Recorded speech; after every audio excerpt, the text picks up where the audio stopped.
2:03, and we are going to begin the nominating committee meeting. This committee includes myself as the chair, and we also have Micah Beckwith and Ray Madeline. So we will get started.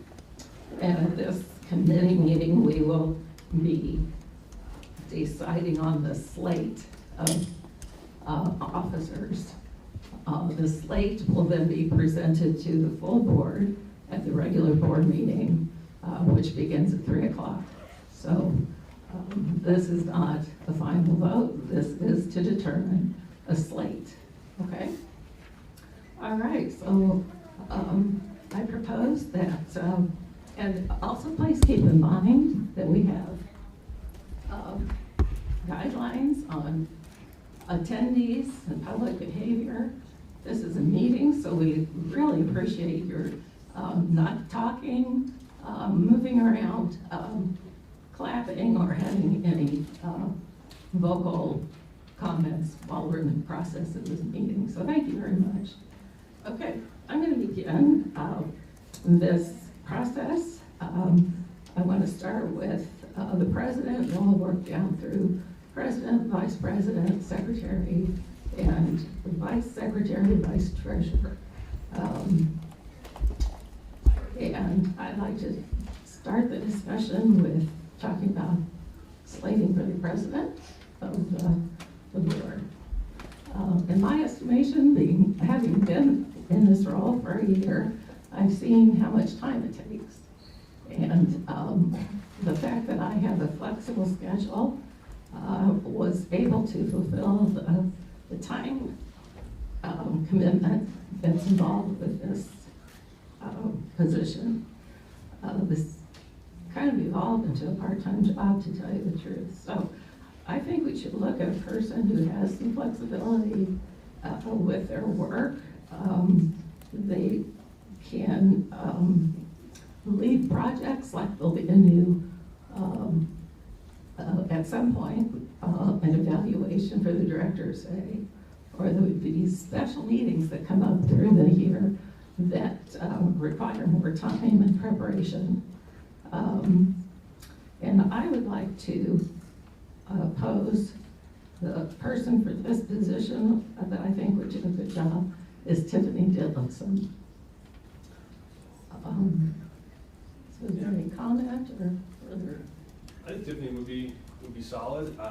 She obviously has a heart for the job, and she's always really detailed when it comes to diving into things like budgets and understanding kind of the operations side. I know she's been to a lot of library events, and so I think I would trust Tiffany for that role.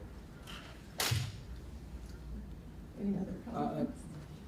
I think Tiffany would be good. However, the reality is, after you leave, it's very likely the majority will shift. And in the current model, we're the majority. We had the president from the majority, and a vice president from the minority, for one of the word.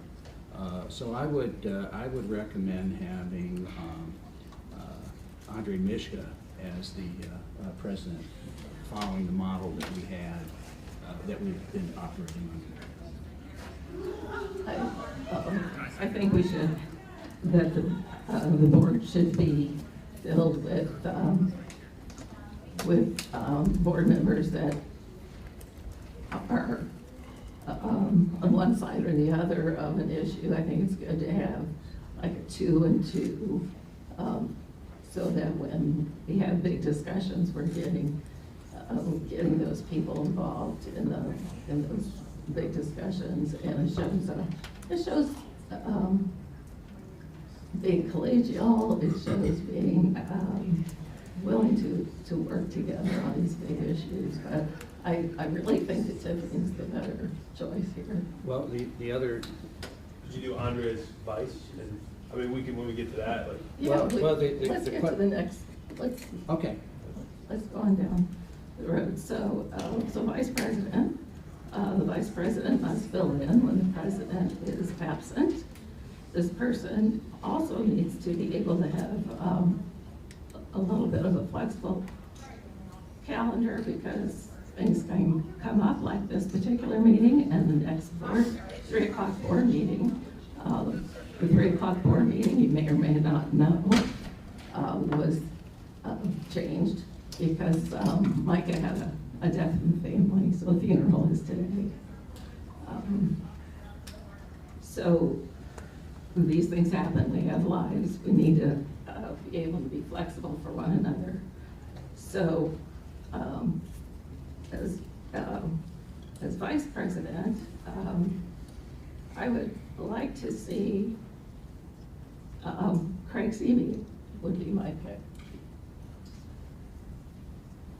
Yeah, Craig's done I think a good job so far, what I can see, just his time on the board. He's been here for a while, and he's always bringing up some, diving into the weeds, and I think that's important. So, yeah, I mean, I wouldn't have an issue with Craig on that. Yeah, that'd be fine, but I'm okay. I'm going back to, I believe the majority should have the top spot, but let's go on and fill it out, and we'll argue the overall slate. So for secretary, I was gonna suggest you stay in that position, right? Okay. Any comments on that? No, I don't have any. I think it'd be good. Sure, Yeah. if you're willing. Yeah. And then for assistant secretary, assistant treasurer, I was looking at Andre for that possible position. Yeah. I would, again, either vice or assistant secretary, I think. Would be good. It's the same role. Yeah. Yeah, so it's, yeah. I think Tiffany would be a great president. The question is, I believe she's going to win her seat in the council, and if she does that, she will be leaving the board. So we have to consider that possibility. And again, I go back to the configuration that we had today, where we had the top spot being the majority, from the majority part of the board. So I would, again, say CV or Andre for the president. And if you want, you can put Tiffany as the vice president. But again, she may, come November, have a different job. And I don't know if that's, Mark, is that compatible? Can she be on council and? You receive no compensation for this service, so that's not a paid position. So technically, yes, but practically, and whether that would be wise for someone to be doing that, I would say no. Okay. Yeah, she's expressed an interest in that position. What's that? Tiffany has expressed an interest. She has expressed interest? In that position, and seems to think that she can handle everything she has in front of her. Well, I would say that, we got a plan for now, and, anything can happen, from here to, whenever. So I think we just kind of go with what we believe is the best move for the moment, and then we'll figure out, if something happens, if she needs to step away, then certainly we can address that at that time. Yeah, I definitely believe Tiffany is a very dynamic person, Yeah. and certainly would make a great president. So I'm okay with that then. So we're at Dillison, CV, Madeline, and Mishka. Yes. Right. Okay. We all agree? Yes, so Okay. Tiffany be slated for president, Craig Seavey for vice president, Ray Madeline for secretary, and Andre Mishka for assistant secretary, assistant treasurer. Okay, is that our slate? Yeah. Okay, that's what we will present to the board when we get to that agenda item. Okay, Okay, great. meeting is adjourned, thank you.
I'd like to call to order the August 2023 meeting of the Hamilton East Public Library. And we will begin by saying the Pledge of Allegiance.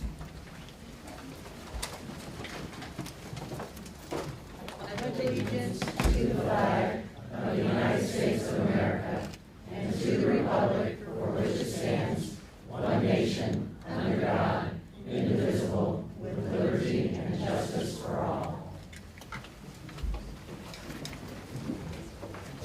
Next will be a moment of silence.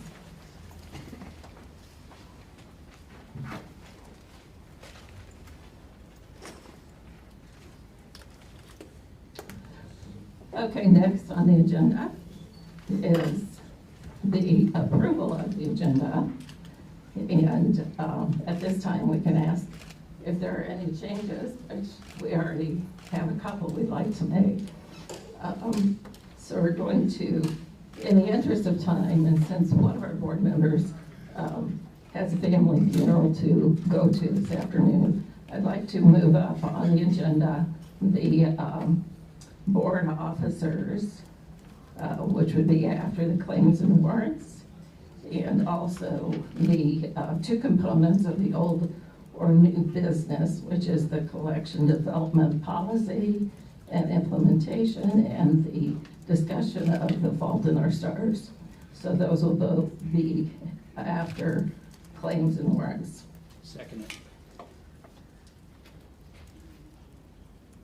I Yeah, second, yes, okay. I second it. So all in Yeah. favor? Aye. Aye. Opposed? Motion carried. Okay. So, let's see, next. I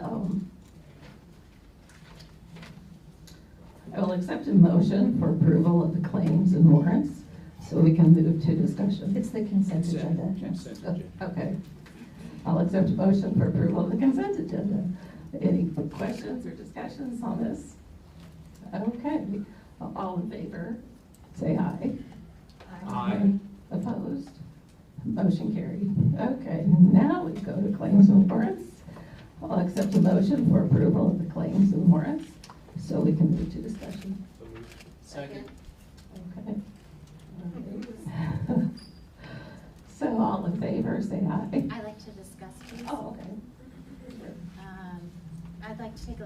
9.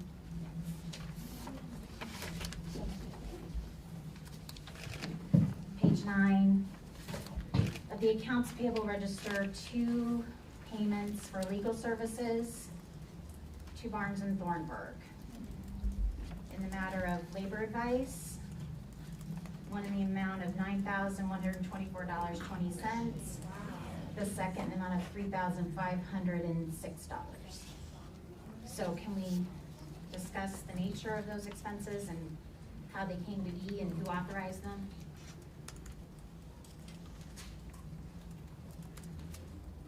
So these invoices would be with regard to,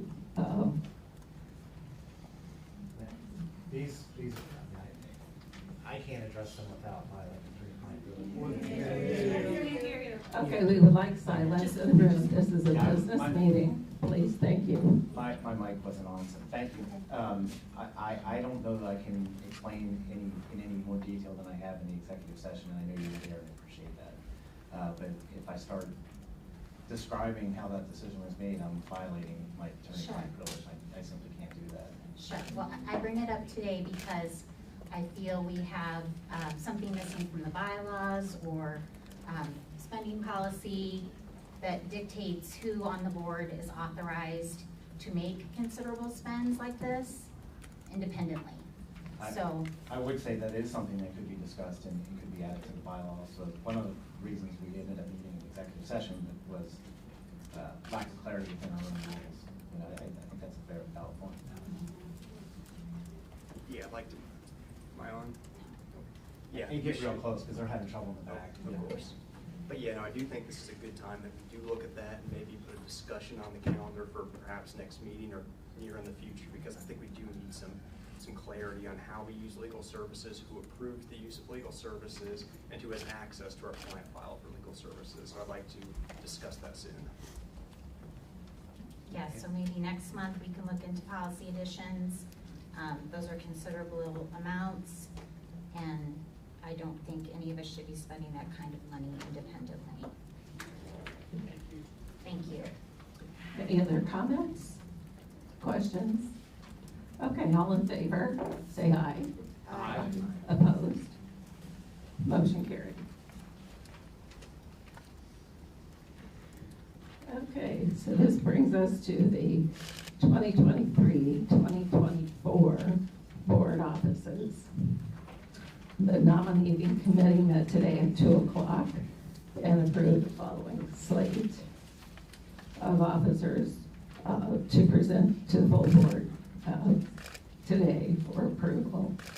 The slate reads Tiffany Dillipson for board president, Craig Seaby for vice president, Ray Madelon for secretary, and Andre Mishka for assistant secretary, assistant treasurer.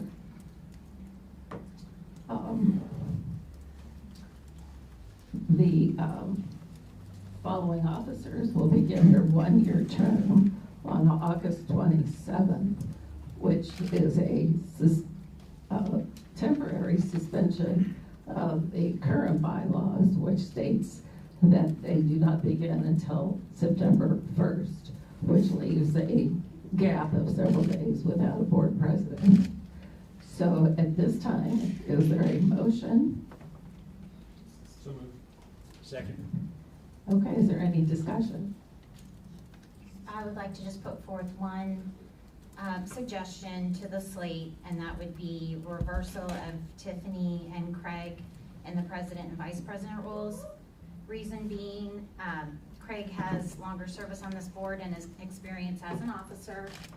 In his role, he stepped in when we didn't have a CFO, so he played a significant role as assistant secretary treasurer at that time, and I would like to present him as option for president. Okay, so how would we proceed with it? All right, you have the slate that's before the Michelle, as I understand, just put a motion and someone will need to second that if it's going to be voted on to have a different slate voted on. Oh, I see. Remember, the slate's a recommendation. Okay. It's not a- I'll make a motion to propose Craig Seavey as president and Tiffany Ditlevson as vice president, with the other offices the same as you presented.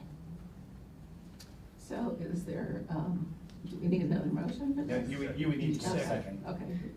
And everyone just said second at once, I'm not sure if that was repeating what I was gonna say, or is there a second? Is there a second? Yes. I'll second Second, that. Okay. And discussion point on that, I think having watched the nominating committee meet today, what was most interesting to me, and Laura, you spoke of how you felt this was very much almost a part-time job, the duties of president, and Tiffany, you're running for office, could be appointed to city council, and I would presume that the city council, thank you, I presume the city council would want you there, should you be elected, that your focus would be there, beyond your normal full-time job. And I think Craig's experience with being the assistant treasurer and then treasurer during that active time is certainly significant. I would support that, but I also understand the slate as normally granted is appropriate as well. Any other comments? As further comment, I guess I appreciate board members putting me forward.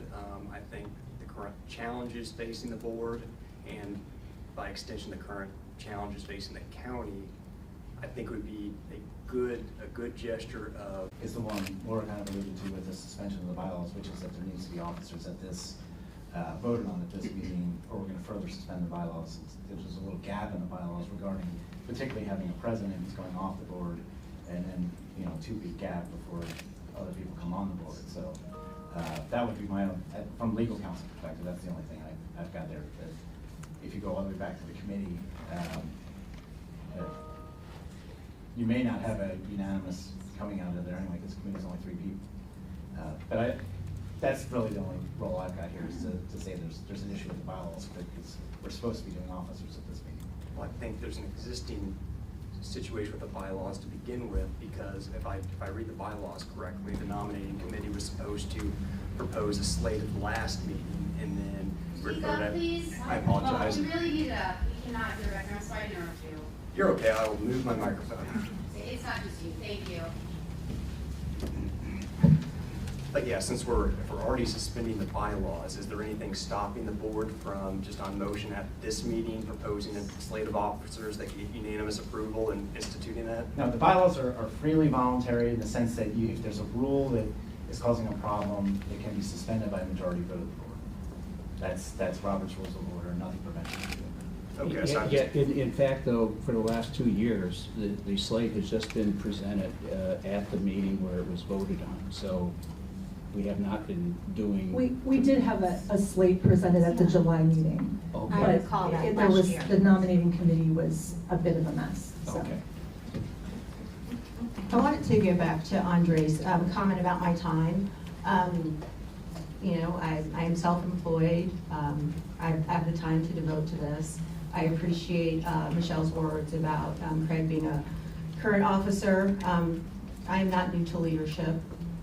Certainly here to serve the library, serve the community. So back to the point that Craig made about the slate to be presented in July and that didn't happen, how do we work around that? I didn't hear that as part of the suspension of the bylaws. Like any other provision of the bylaws, if you choose to proceed with a vote today, you can do so with just majority. You would have to vote to suspend the bylaws. It depends on how critical you think it is to have a board in place, in my opinion, at least, between now and the next meeting in September, which could be, unless you have a special meeting just for the election of officers, could be a while. So then we go back to instituting the temporary change in the bylaws to have the nomination today. The bylaws require for an amendment. An amendment, Yeah. the temporary. I'm not sure I see the And difference there. Robert rules does allow for that. I've not done that before, so I'm not sure I would. Yeah, I looked it up, and they Okay. would allow for a temporary proviso to change something for a temporary purpose. I think you're better off going the route of suspending the bylaws, maybe even having a temporary officer, and then we'll have another vote at another time, if that's the concern, but I wouldn't leave the office open. Yeah. I think that's the concern on the contract. We really don't want the president to open, at least not until the next September meeting, which is going to be a month away. Right. Yeah. So how do we start that from the beginning then? 'Cause Yeah, we're kind of right, we got spun around the wheel, right? Right. There was a motion on the table to approve slate that Michelle put forward. That's the motion that's pending. You can proceed to a vote on that. You can withdraw the motion if you're convinced by what Craig was saying regarding, let's go back to square one. I mean, it's really the discretion of the board, but I think the motion that's on the table is Michelle, so it really falls on her court. I think, did you just start your, I'm sorry, I didn't even talk over you. Okay. But just to clarify, I'm not proposing to go back to square one. I Okay. think we should deal with it here today, but my sentiment is if we can get to a unanimous place, I think that'd be good for the board, good for the library, good for the county. And which slate are you proposing? I mean, I already proposed the slate that the committee presented, and now you want to make a change to that slate. I suggested the change and Andre seconded the change. And I am willing to serve if that could get some unanimity.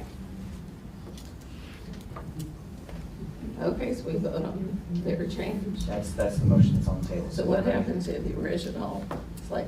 Slate's a proposal, but the motion would override that, Gotcha. so. yeah. Okay. So all of those in favor of the change of the slate, say aye. Aye. Aye. Opposed? Nay. Nay. Okay, so let's move forward with, So then we're back to the slate. to the slate. If you're ready to vote on the proposed Yes. slate, then you need a motion in a second and then a Right. vote. So let's add a motion to vote for the original slate. So moved. A second? Okay, all in favor, say aye. Aye. Opposed? Nay. Motion carried.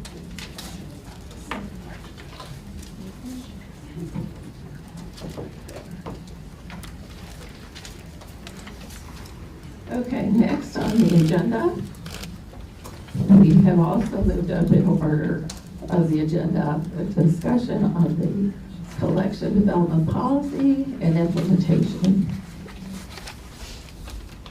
I'd like to present a series of motions related to the collection policy. The movement of the fault of stars has precipitated in our community and elsewhere a discussion that has reached a level of vitriol where neither side is trying to listen to the other.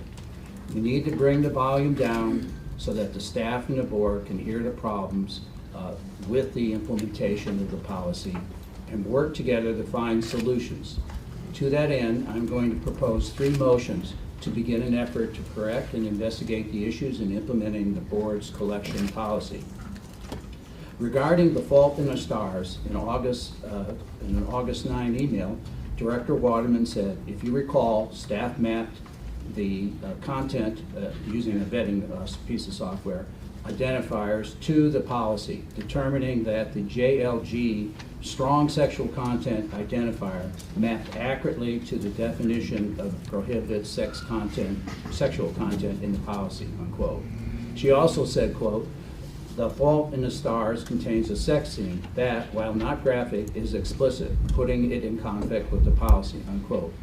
That same point of view was expressed in more detail in a memo entitled HEPL Collection Development Policy and the Fault in Our Stars, provided for this meeting in the packet. From the staff's point of view, the issue turns on the definition of the word explicit. I downloaded The Fault in the Stars to my Kindle. There were no books or ebooks available for me to use my library card, and I read it last Friday. I will agree that it was explicitly clear that 2 teenagers had safe sex in Chapter 12. But the policy says explicit description, not just explicit. I believe that The Fault in the Stars does not meet that standard of explicit description. Let me read the collection policy on written material and then a few paragraphs from The Fault in the Stars and see what you think. Before I do, if there are any children in the room, I would suggest they leave before I read the collection policy on written materials. It uses very graphic terms for sex acts. I knew there were a couple in the back, so everybody good? Okay. This is directly from the collection. This is directly from the We collection. need for you to be quiet so we can go ahead with the business of this meeting. Thank you. Written material containing explicit this is from the collection policy. Written material containing explicit descriptions of sexual conduct, including masturbation, vaginal sex, oral anal sex, and use of sex toys, ejaculation, and sadomasochistic abuse will not be shelved in the juvenile, youth, middle school, and high school sections. So if anybody left, you can come back in. Now I'll read the passage from The Fault in Our Stars describing the sex scene. I want to remind or tell the audience that the boy in The Fault in the Stars, Augustus, had cancer and one of his legs was amputated above the knee, so he had a stump. Here's the description from the book. We were laying in our beds next to each other, everything hidden by the covers.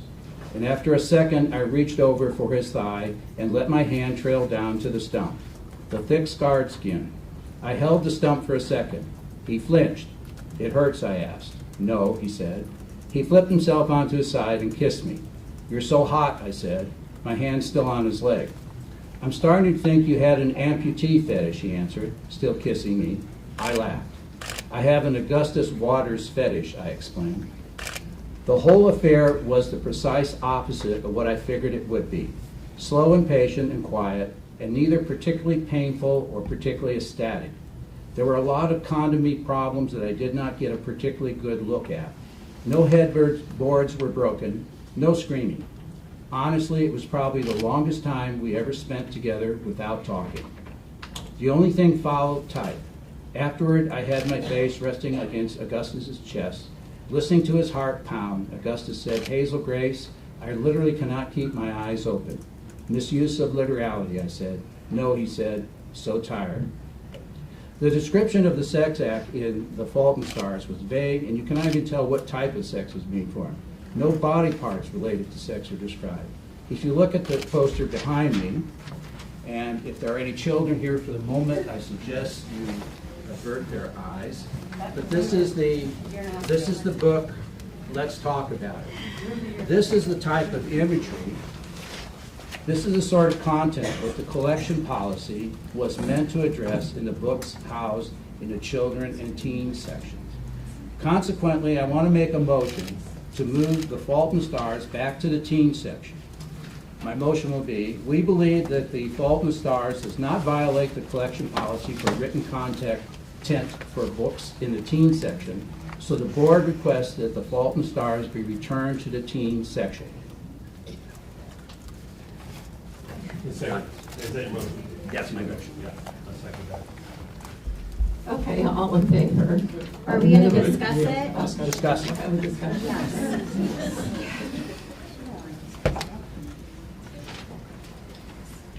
Explicit is defined in the collection development policy. Explicit is as defined, because I remember when Taft was here back in December, they suggested explicit. I remember saying, what's the definition of explicit? Their answer was, look it up in the dictionary. And that's exactly what Edgar did. I even asked which dictionary, because there's thousands of them. They said any dictionary. So that's what Edgar did. She looked up the definition of explicit, she placed it in the operational policy, and this board never took issue with the definition of explicit until now. The definition is not explicit, comma, description. It is an adjective referring to the description, which means explicit description, which would mean calling out specific body parts. Just a comma. The collection development policy says including, explicit description including it, and it lists some terminology. That does not mean exclusively those terms in terms of an explicit description. Am I right? I'm not following what you're saying, actually. I think I might be able to clarify. Let me know if this is what you're saying, Michelle. But I think, so we have explicit, description of sexual conduct, and it says including. And I think the question is whether that list following is an exhaustive list. But, I mean, we've got explicit, we've got description, and sexual conduct. So we've seen the, of course, definitions that the library staff has put forth. And then we have to get to, okay, description, which I think is where Ray's comments go to. What is a description? I think Ray's taking the position that it has to be, you have to describe the body parts, inserting the actual Sex dirty act. deed, yeah, the actual sex act. Well, probably hinged on how you read that, because of course this is more than just an acknowledgement that sex happened. Conduct was described, whether how detailed that conduct that is described has to be. That's, I think, what the question we're looking at here. Is that what you're going to, Michelle? Yes, I'm suggesting that this list in parentheses, including the terminology you mentioned yesterday, is not an exhaustive list. So the explicit description of the sexual conduct does not have to include one of these terms in the parenthetical reference, because the policy doesn't state that. I think those were given, I think they are given as representative of the type of sex acts. And the fact is, if you started to describe the sex, even in this thing here, if they had talked about what they were touching, what they were doing, what their position was, that's different. This was just a very vague safe sex episode in the book, and there's nothing related to body parts or the sex act itself. So I think when we get to my next motion, I think then we can, if we want to revisit this and see if it needs more definition, I'm open to that. But I think Could we for hear this the book, other motions then before we vote on this one? Can we delay this motion until we hear the other motions? Because I think the issue here is with the policy. well, okay, well then, I would like to say, I think the policy is clear enough for this particular case that we can make a decision on it, and then we can improve it in what I'm going to suggest in the next That's motion. a matter of your opinion that you believe this policy is clearly written. And I think that's the difficulty with the precedents that we've had. All of our discussion here has been about sexual conduct, and we've blown past the profanity. We also have in Appendix A a very clear list of profanity. I too, Ray, I didn't have to go to my Kindle, I just grabbed it off my daughter's shelf. Because everyone else in my household had already read it. And so I took a tally as I was reading it. It's 25. I have 24 S words, depending on if you count. Some variation of the S word is The 25. derivations, Kindle, which I were- did the Kindle search on that. There you go. And I will talk about 24 that. S words, 1 F, 2 Bs, and 3 As. And if you need to know what those are, just look at Appendix A and go. And so the problem that I have then is the precedents that this board set in the discussion of why. When it came up, why, a conversation about race, when it came back up under our reconsideration policy, when that came up, the way that we were reading the policy, the way that the board voted ultimately to move that, and the way that I think Edra and her staff needed to read it, we were so exacting in reading exactly what it said, that it was the plural, that it was buildings burning, that's what it meant, that it was repeated violence. And now you're saying, oh, it's much softer than that. And so I'm having trouble squaring those two justifications of your motion and what was done previously, and the expectation that Edra dance wherever you're telling her. Well, there are two separate issues. One was about violence of a book that was designed to be taught by the publisher, said it was a kindergarten to third grade book, and it was a parent talking to a child for most of the book, except for the very last page, about violence and anger, and that burning and arson could be an expression of that anger. For a kindergarten to third grader, very impressionable, that was a very powerful statement because it was a parent talking to them. And that's why the board believed that the book should be put in the parent-teacher, where if a parent was reading it to the child, this would be something that could be explained and talked through. That's why that book was used. That's an apple and orange comparison, because we're talking about the issue of sex in the book. I have a question. And the question's to you, Edra. So this book is an award-winning book, and it's my understanding that librarians do a lot of reading in the course of being a librarian. And since it's an award-winning book, have you read this book before? I have not read it. You have not? No. Have any of your staff? Yes, many of our staff have read the book, and it is an award-winning book. It's a well-known book for young adult readers. It contains a beautiful story, beautifully written. So we had also talked in the course of implementing the policy that there will be books that are borderline, that may go this way or may go that way, as far as shelving. Did that come into anyone's thought on this book, to leave it where it is because it might be a borderline situation? So to answer that question very directly goes back to talking about what the words are in the policy and the discussion that has happened with this board over the last 8 months as we've been working to implement the policy to the board's standards. The definition of explicit that is in the operational response plan that was provided to the board in January, I thought made it very clear that what we were concerned about at the whole time when we were talking about this policy was how very broad the definition in the policy is. And this book is a great example because, Ray, you read the book. Did you have any doubt in your mind that those two teenagers had sex? Was there any doubt in your mind? No. That is the definition of explicit that we are using. Well, if it happens on the page, we move the book. Again, And there's been multiple, please let me finish my Sure. thought. There's been multiple times when we've had this discussion with this board where the concept of zero tolerance has come up when it comes to sexual content.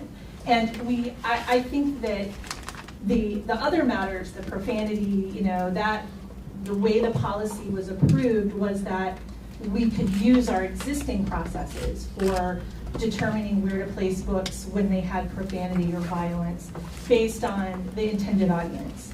So one of the things we did to accelerate this review process was we determined that books written for middle school students are unlikely to have the characters having sex on the page. So that's why we went ahead and determined we don't need to review those. But this is a great example. The way that sex is described in this book is more characteristic of the way that sex is described in books for young. So that is a book that is on the topic of sex education. The purpose of that book in a graphic novel format is to explain sex to older teens and to show them how it works. It's a graphic novel. That's why those pictures are there. But we would not expect to see that in a novel written for teens. There is a continuum of descriptiveness and detail on sex that is in these books, but as we told you when we were worried that upwards of half of this collection will move, is that this very broad definition of sexual conduct is going to catch books, that have very mild descriptive content, but it is explicit sexual content. There's no question that sex happened on the page in that book, and that's the definition that we've provided to the board. And if you want to update the policy to make that more clear, I would welcome guidance. We've been asking for guidance on this since January. This is clearly one of the books I don't believe met the definition of explicit description. You can't separate those two. You keep separating explicit.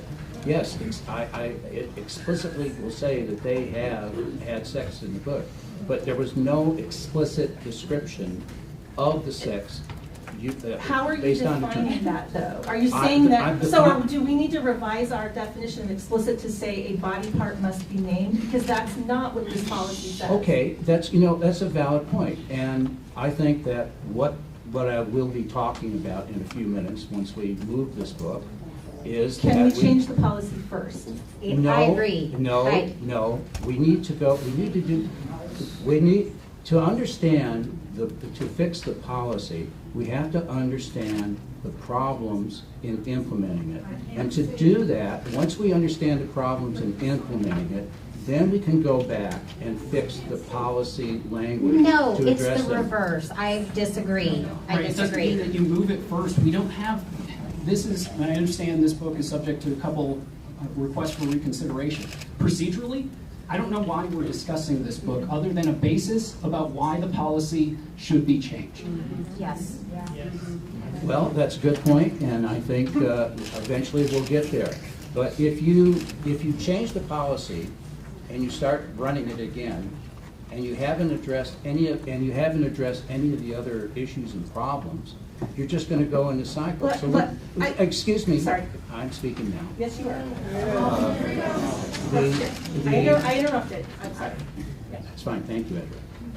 The point is you can't go fix the top level until you understand what the bottom level problem.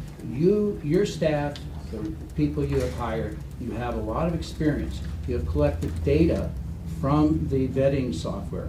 You now know where books are sort of being tagged to be moved and when they're not. Using that data, we can now go back and look at the policy and see if we need better definitions. But if you start changing the policy based on no data, you don't know if that's going to correct the issues that you're seeing. So what I'd rather see is that I believe that this book does not meet the description that we set, or the policy that we set for sexual content in a book. Now, maybe that's not clear, but the board has always said, as Edward pointed out, if something is on the fence, that we want it to be left, because we were not looking. Absolutely opposite. What's The that? operational response plan is clear, that if there's any question, we age it up. Yes, that's perfect. And that would be moving the Fault in Our Stars to the Well, adult no, collection. then That that's is something. aging it up. Okay, then that's not the intent of the. That's been in the book. operational response plan since day Well, I guess we one. missed that, I'm The sorry. book was moved back in June, I believe, and we had a July meeting when this book was listed in the books that were moved. Why, if there was such an issue with this book, why was it not brought up in July? Well, we can't review every book.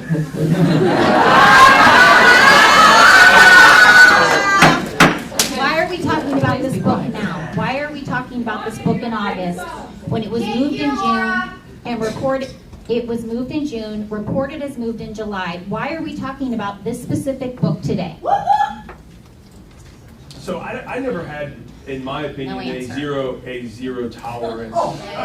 And that was never my. Okay, we want the public to remain quiet while we have this discussion. I have said Thank time and you. time again, Edgar, like we want there to be grace extended to you. We want there to be a working relationship between this policy and the process. And so I've never gotten that sense from any of my fellow board members that there's zero tolerance for these things. I think what we're asking for is like, hey, help us define the process so that the intent is to keep graphic stuff like this out of the teens and kids section, because I think we all agree there has to be some standard. There has to be some standard that will go through. So no standard at all, apparently some, but yeah. So what I would say is that the board's prerogative is to set the policy, and I have been clear about that from the day one, that I understand that it is your role and your right and your responsibility to set a policy that we then follow.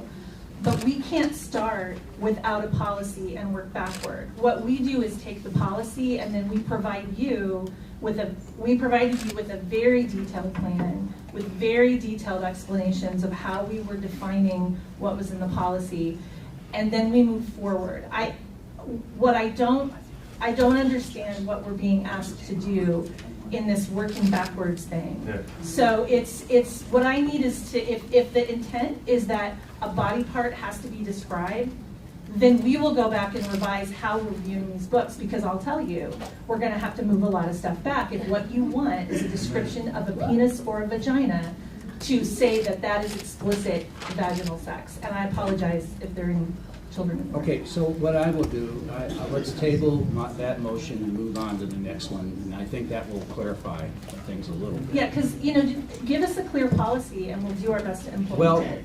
the policy, we believe, is pretty clear. You've had an opportunity to operate on it, and now you're going to be able to give us some feedback on how it might be fixed to meet the objective of what the board wants. So let me move on then. We'll table the first motion. This next motion will propose a pause in doing book reviews under the collection policy and start a review to improve the criteria used in the review process. Ray, I beg pardon for interrupting. I think procedurally, the motion has to be withdrawn as opposed to. I will withdraw the motion, thank you. I used Just your so the correct minutes word. are correct. Okay. The next motion will propose a pause in doing book reviews under the collection policy and start a review to improve the criteria in the review process to minimize false positives like fault in the stars. As you heard, the collection policy is just that, a policy or standard that we want to meet. It does not tell you how to use it in a review. The library staff generated an implementation process and training for the reviewers. That was a challenging task, and we appreciate the effort that they made to set up the review process. To date, approximately 3,600 books have been vetted. Each reviewer fills out a tracking sheet giving specific reasons why they thought the book was in or out of compliance. Vetting software or services have reports. With all that data available, we should be able to improve the criteria in the review process to better map to the collection policy. Here's a few things I think we need to review, and I hope the staff and reviewers can provide more of those issues that they have during the collection policy review process. That I would recommend that you get them all together and discuss it and come up with a big list of stuff. Okay, with the fault in the star, we saw a difference in opinion in explicit and explicit description. I think that should be clarified in instructions. It has to be explicit description. Second, it is my understanding that vetting sources would be used to prioritize books for reader review, not to rate them. I may have been wrong in that understanding. I am not against using sites or software to help speed up the review process. However, if you do use them to identify books in violation of the collection policy, we need to be certain that they follow the stated parameters in the collection process. Policy. In the case of the Fault in Stars, it was flagged by the Junior Library Guild and did not have a human review. The Junior Library Guild definition of strong sexuality did not correctly map to the definitions, I believe, in the collection policy. Next, what rating services are used and how they are used to prioritize book review or to directly vet a book should be reviewed and tuned to minimize false positives. The Kindle counted 25 variations of the word SHIT in The Fault in Stars. While reading SHIT, the S word, as the character was saying it, I just substituted bad in most cases. It was not used in a pejorative way. It is in the collection policy's Appendix A, grossly offensive terms. I think we might want to think whether the S word and other words in Appendix A should be there, if there are other words that might belong there, and exactly how we should use them to review the book. All these things should be reviewed. Since we now have the data from the 3,600 vetted books, we should be able to look at the reasons why the books failed or passed the collection policy. Hopefully by analyzing the data, we can refine the operational plan and the instructions to reviewers to avoid having a book like The Fault in Stars taken out of the teen area, while also speeding up the process. The board has stated on several occasions that the goal of the collection policy is a 90% success rate in finding books not in compliance. With that general guidance, we had hoped to minimize false positives by requiring clear evidence to fail a book. We have also stated that if a book was considered on defense to be moved, it should stay in the section. Currently, the instructions have a requirement for a second review, which adds the time and the cost needed to complete the review. If we miss a book, and that's by the 90%, we won't miss some, we have a reconsideration process for patrons to object to the placement of the book. Books on the shelf can be reviewed by the public and be reconsidered in their placement. Let me be clear, the goal of the collection policy is to identify and move books more like the content of Let's Talk About It and not like The Fault in Our Stars. Therefore, I move that we pause the collection policy book reviews and have the director and staff review the data from the books vetted, vetting software, directions to readers, and present their findings and recommendations to reach the stated goal of the board to find at least 90% of the books that do not meet the collection policy criteria and minimize the false positives. We need criteria first, Ray. We cannot, if I can tell you right now, if you are saying that the definition of explicit content is that a body part is described going into another body part, 90% of that collection is fine right where it was. Well, So the problem here is that this policy says that for all of these books, if there is sexual content, it gets moved. What we need to even do this review that you're talking about is to know what is the new criteria. Because we are willing to review these books for whatever is defined in the policy, but we cannot read your mind. When we do it, when we define explicit and say, here's our definition of explicit, if you don't agree with that, you've got to tell us so that we don't waste our time doing this. And I can tell you that this is not going to be faster. Because if the strong sexual content modifier, which in Junior Library Guild has mapped to books that have sex on the page, and that includes The Fault in Our Stars, Yes. we're going to have to go back and we're going to have to read every single page Yes. of all of those books that were relocated based on that vetting tool. Yes. And we don't use ratings in any of these things. We use it to flag content that is defined by the source that is sex happens in this book. So if that is not the case, then we have to start all over. So again, if we go to this 90-10 thing though, this collection is not full of books, nonfiction books on the topic of sex education that are in a graphic format. We had one of those and it's been moved. These are books that are, they're teen novels. They're books in the genre of young adult fiction, and they're very much like The Fault in Our Stars in how they approach descriptive content of sex. They tend to be like that. When you're talking about describing this activity for younger audiences, authors know that, publishers know that. Are there exceptions? Is there a continuum of descriptive specificity? Yes. But the existing process of request for reconsideration can flag those if people find them. We do not believe that there is a great number of books in this collection. If we're revising the policy criteria, a lot of those are going to go back because they are more like The Fault in Our Stars than they are like Let's Talk About It. Those books have different purposes. I think that's a valid point, and what we want to do is make this policy do what the board expects it to do, and also make it as easy as we can. It won't be easy, but as easy as we can. So let me amend my motion. Well, can I make a comment? Or go ahead, sorry. Go ahead. Let me amend the motion so we know, and then you can know if you're coming. I would add to that motion is that we would like recommendations from the staff on language changes to help clarify and improve the policy. We need to better understand the goal of the policy. So- And the board needs to But we're gonna articulate that for say us. So as I heard the motion that Ray was making, and I appreciate this conversation because I feel like this is one of the first times that we've ever really collaborated and are working toward the middle. Because as we've gone through this for the last 8 months, I think we definitely had people dug in on their corners. And I feel like we're approaching the middle.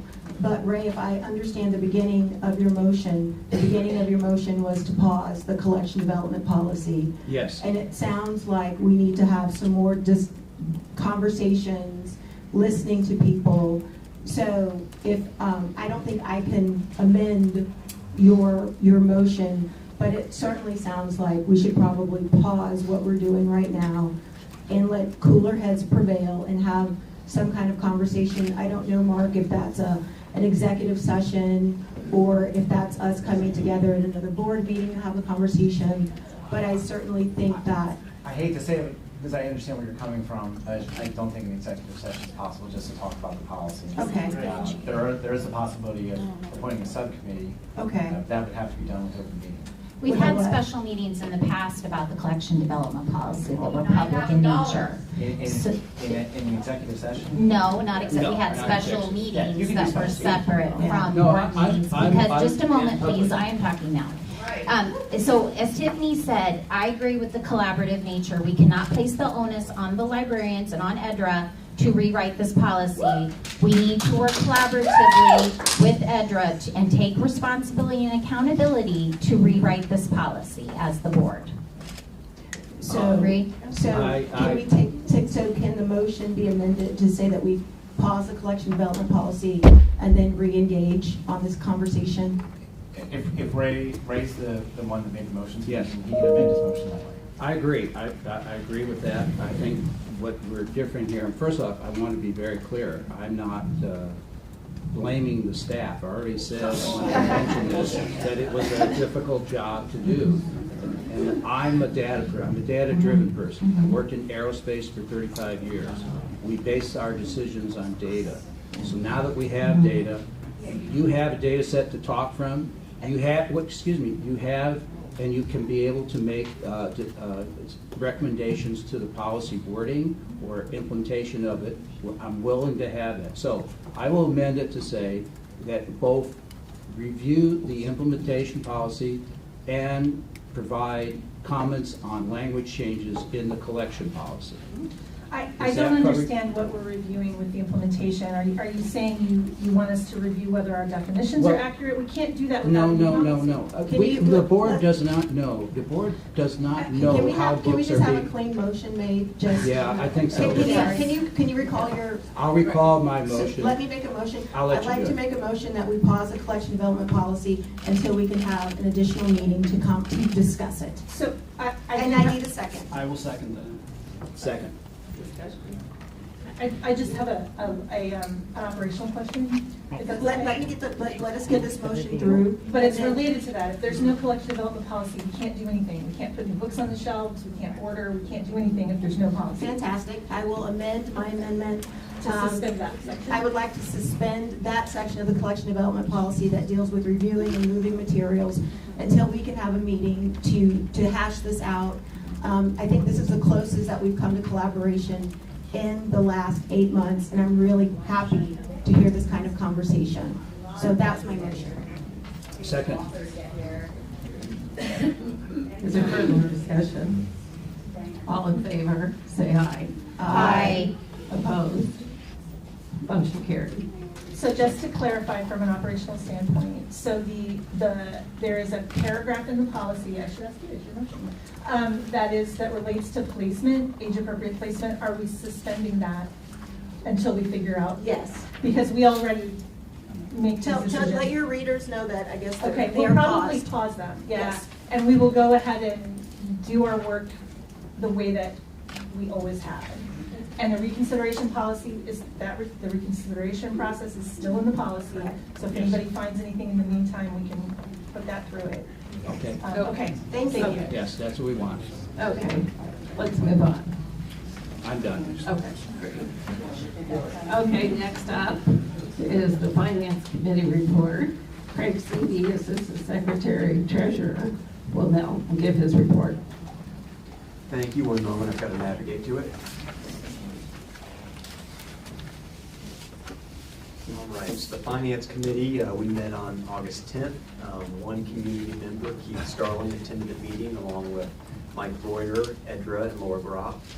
Laura presented the proposed budget for 2024 with a review of each category and summary of the increases for each category. The total 2024 budget is $20,394,322 across all funds, with the overall tax rate projected to decrease from 0.0522 in 2023 to 0.048 for 2024.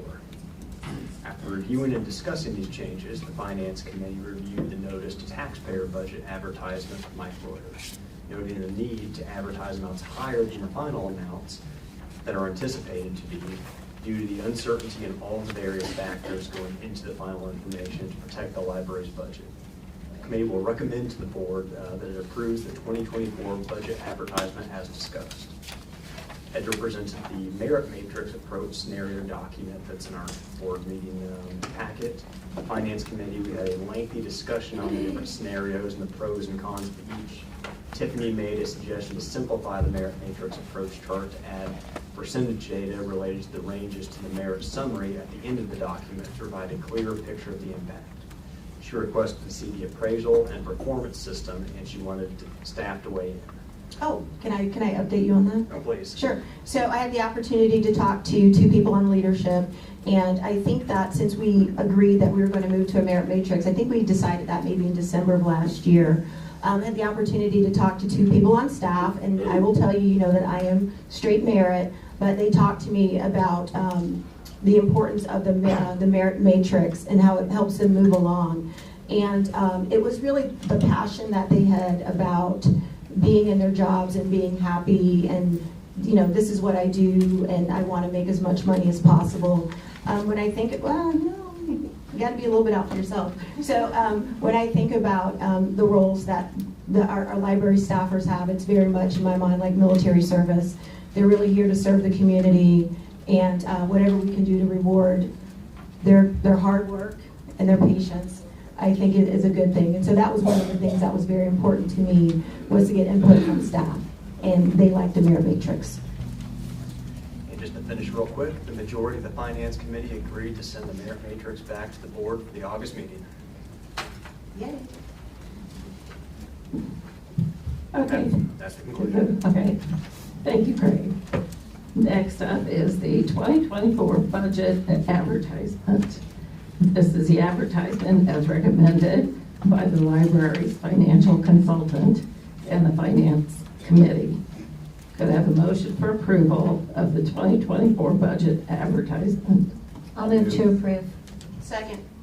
Is there any discussion? Okay, all in favor? 1 second. say This aye. is the operating budget that we're talking about right now. It's the advertisement across all funds, so operating, LERF, rainy day, et cetera, Okay. bond. Fantastic. It's just the ad. It's not the It's just the actual budget. That's advertisement. approved in October. Just the ad? Yeah. So, It's just the advertisement that Mike recommended, and then we approve the budget. We have a public hearing in September, and we approve the budget in October. okay, I'll hold up. Thank you. Okay. Okay, all in favor, say aye. Aye. Opposed? This motion is carried. All right. So next up is the 2024 staff merit pay. As Craig reported, the Finance Committee discussed the recommendations for using a merit matrix to provide the staff with performance-based pay, and advanced that recommendation out of committee by majority. Could I have a motion for approval of the 2024 merit pay for staff so we can move to discussion? So moved. Second. Okay, is there discussion? I think that, would this make us the only library that has merit pay? Merit matrix. Merit Yeah, matrix. there are some libraries that do a more traditional staffed merit, Yeah. but yeah, we would be the only one using a merit matrix, which is very cool. Yeah. And I've been selling it to other libraries. Yeah, that's good. And, I think definitely one of the things that Edgar talked about was this being a way to retain some of our top talent. So, thank you. Just to clarify, this is the matrix opposed to the straight that we're voting on? Correct. Okay, all in favor, say aye. Aye. Opposed? Motion carried. Okay, next up is, let's see, the outreach vehicle. This is a vendor recommendation from Brad Howell. Where's Brad? Brad here. He is here somewhere. Brad? Paging Brad, okay. He's doing a pit walk right now. Maybe we can move to the next agenda item and I'll go grab him. Oh, okay. He's our person in charge, which is perhaps bad timing for the meeting. I think it was assigned before the meeting time changed. Okay, all right. So we'll move on to the renovation projects update by Kevin McCurdy. God. Yep. Kevin is here.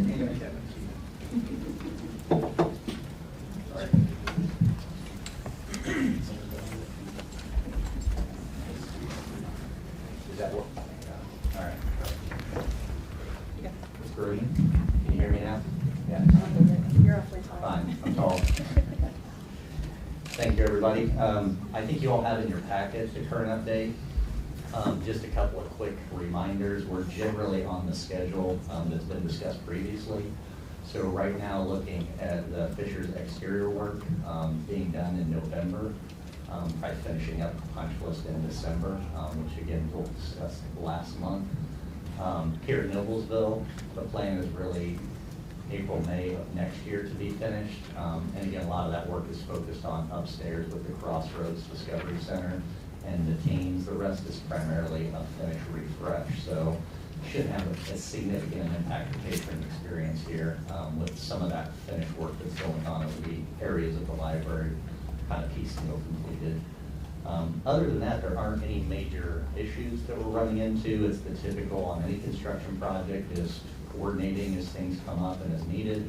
And in terms of budget, there haven't been any major unexpected changes to the budgets that's been presented previously. We have executed a few change orders, but those have been on the wall for a couple of months, so there's not any big concern for a swing in the budget that we've been discussing.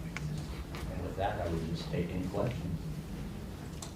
I think it's awesome how far we've come, because over the summer, it was very much like this is never going to end. So thank you for your leadership on this project. The end is in sight. Thank you very much. Thank you. Appreciate it. Right, is Brad back? No? Okay. So next we'll move to the director's report. Thanks, Laura. So we have a presentation on our micro-libraries initiative next, and our Director of Access Services, Anita Snyder, is going to be presenting that. She's walking to the podium now. Yeah. Sorry, left her. Hello, thank you. Can you hear me? Is it? You might want to hold it. Turn it on first. Very good. Thank you. So good afternoon. Just pull it out and hold it. Hi. My name is Anita Snyder. I'm the Director of Access Services. And, you know, if you're anything like my family and friends, when I told them I was promoted to be the Director of Access Services, they're like, oh my gosh, that's so awesome. But what is that? So just really briefly, and this will give you a little peg to hang on your micro-libraries information on. So in brief, let me pull up my notes here. So Access Services is basically kind of what it sounds like. We're giving people access to library materials that they need with as few barriers as possible. So basically, once an item is returned to the time it's checked out again, that's our department's job. So, and we try to put lots of systems in place and workflows to make that as quick and efficient and effective as possible. So being the innovative folks that we are here at HEPL, we thought, well, how can we break down break down barriers to access for people outside of our four walls? And that intro to home delivery service. And home delivery service has been something that HEPL has offered for many, many years. It has just become a part of our department in the last year, and since then, we have made it from one staff person making all the deliveries to one staff person overseeing some volunteers who make the deliveries. So if people aren't able to make it into the library for whatever reason, they can do curbside pickup or they can do home delivery. So we're providing access to materials. So through his home delivery experience, that staff member made some really cool connections with assisted living homes in the community. And so we're going to pause Access Services explanation. Hold on to that thought. Assisted living relationships. Now we're going to jump over to micro libraries here at Hamilton East Public Library.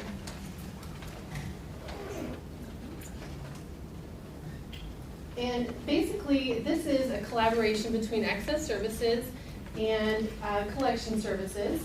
So Miss Molly Majowski, our very own fabulous Molly, came up with this idea when she attended a conference and saw that another library was creating micro-libraries out in their community. And she thought, oh my gosh, this sounds just like the thing for HEPL, and it sure was. So it's a really cool way for us to repurpose useful materials that we no longer need on our shelves to connect with our community outside the four walls of our library building and connect readers with books.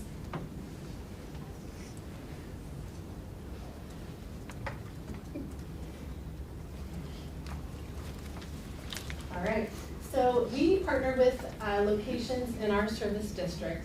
We try to target public spaces or locations that serve residents who may not otherwise be able to visit our Noblesville or Fishers branches. While the partner locations do need to be in our service district, anyone can utilize the materials that are found at these microlibraries. And we currently have 4 HEPL staff that are involved in the implementation of this project. So we repurpose useful materials that we no longer need on our shelves. For instance, popular titles, when they first come out, we need numerous copies of those titles. As time goes by, we don't need all those copies on the shelf anymore. This breathes new life into those and gets them into hands of more people. So again, breaking down barriers to access using the materials that we have. So we can guarantee that the materials are in really great condition. We don't put anything out there that we would have normally recycled, but we do provide shelving units, or the partner location can do that, and we have some examples of that coming up. And we can utilize, yes, shelves that the partner location already has in place. So we install kind of like an initial installation where we come and set up the bookshelf or clear out the bookshelves that they already have. We set up a schedule, recurring schedule with them so that we can come back and restock and take note of what's being checked out and kind of make the collection fit the needs of the site based on that. So the books can be used in-house at the location where the microlibrary is installed, or they can be checked out, checked out in quotation marks, because you don't have to have a library card. Some of the sites that we have a sign-out process. Some simply let people take the books. We have an expectation that they will get returned, knowing that that may not always be the case. So we currently have 5 locations, and we're super proud of that. One is at Prevail, and bookshelves that they had, and we were able to provide them with a lot of large print material, which was something that their residents couldn't get their hands on. Go ahead. Yep. So here's a little quote from their activities director about the microlibrary program and its effect on their residents. So the residents are obviously really enjoying the microlibrary collection, especially those who need large print. They weren't able to read before. So having over 150 large print books as part of their microlibrary, they're able to have something to read. And mission accomplished. We're really proud of that. And then the Hamilton County Sports Complex. This is kind of a unique venue. A lot of kids are there after school, and they're there after school, so maybe they can't make it to the library. And there's kids from all over the place that are there, and so this is mostly children's books, and it gets a lot of use, and we're super excited about that. Okay, this is Heritage Woods. This one's an assisted living facility at about 146 and 37-ish in there. Again, it's nicer than my own house inside there. It's gorgeous. They had a beautiful built-in library to start with, so we were able to stock it with lots of, they requested large print and nonfiction and some DVDs. And then there's, this one's like a 2-in-1. Their memory care unit also has a microlibrary in it, because those residents aren't able to access this one. So we technically have 6. And then a little quote from their activities director. The books are being used, yay. A lot of residents are utilizing the microlibrary. They love having so many choices of books to read. Not a day goes by without a resident picking up a book or something new to check out from the collection. So again, mission accomplished. And this is our little, oh, I'm sorry, that's really blurry, but it's a little bookcase that we have set up at Prevail. Lots of Spanish content is in that little microlibrary.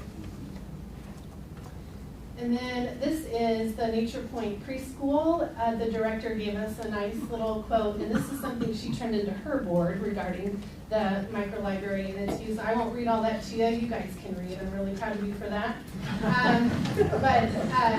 So they just love it, and they can't say enough good things about it in general.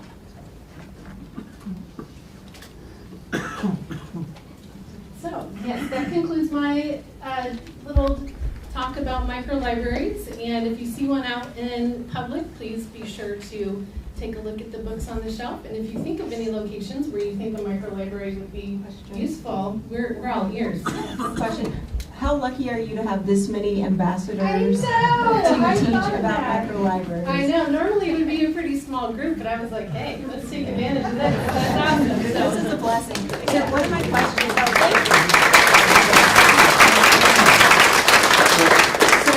one of my questions is, at an early meeting, we had somebody from Britton Falls, Britton Falls come and ask about microlibraries in that northeast corner of Fishers, and I'm not exactly sure with all those locations, but is it possible for us to do something up there? I know they do have a clubhouse. Anything's possible to look into. So Britton Falls, is that a neighborhood? It's our Del Webb community. It's 55 plus. Oh, okay.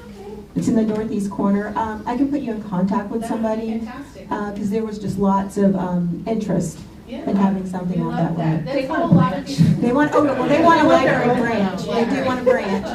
But if we can start them with a micro library, I think that might be really helpful. Oh, yeah, fantastic. So you've got my email. This is how a lot of them have come about. Like, oh, hey, I know this person. And yeah, like our home delivery guy, he makes deliveries to the assisted living places all the time. And while he's there, he restocks. And it's just such a great relationship. So one more question. Yeah. And it's great because it seems like it's a little bit of our own like lending library, like the little houses that you see like in Broad Ripple. Can people bring things, or do all the materials have to come through the library? Correct. They are cataloged through us and earmarked as that location of microlibraries, and we keep track of all the use and things like that. So if anybody wanted to make a donation, everything would have to come to the library? Correct. Okay, fantastic. Thank you. Great question. How many micro-libraries are you prepared to have? I like that. So, and that's part of kind of access services. We make our processes so that they can grow, right? And that remains to be seen. We don't have a cap at the moment. What does it cost per, you might have already said that. That's a good question. Yeah. And since we've already had the books in-house, it's very, very minimal. Because like the last 3 we installed, they already had bookcases. We literally just had to show up. And you may have recognized those bookcases as being from IKEA. So it's not like we spend a lot of money on those bookcases. Yeah. So, great questions. Anybody else? So for now, you're not limited by budget or anything like that? No. Mm-mm. Okay. No, once we reach a capacity where it's getting hard to really circulate quality items, then we might have to take a look at how many microlibraries we can afford, but we're not there yet. So. Okay, well, I think this is a really good thing to do, important to do. So if you ever reach that limit, be sure you let us know. Yay, Molly!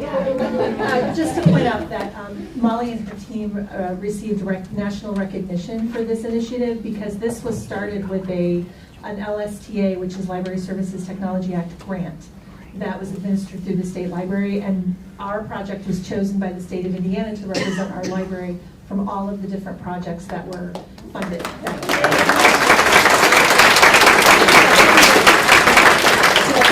So this is a great presentation. Edgar, we did not start with a spotlight. I know. Yeah, we didn't, and we thought that the micro libraries could replace that this time. Okay, that's fair. Okay. Thank you, Anita.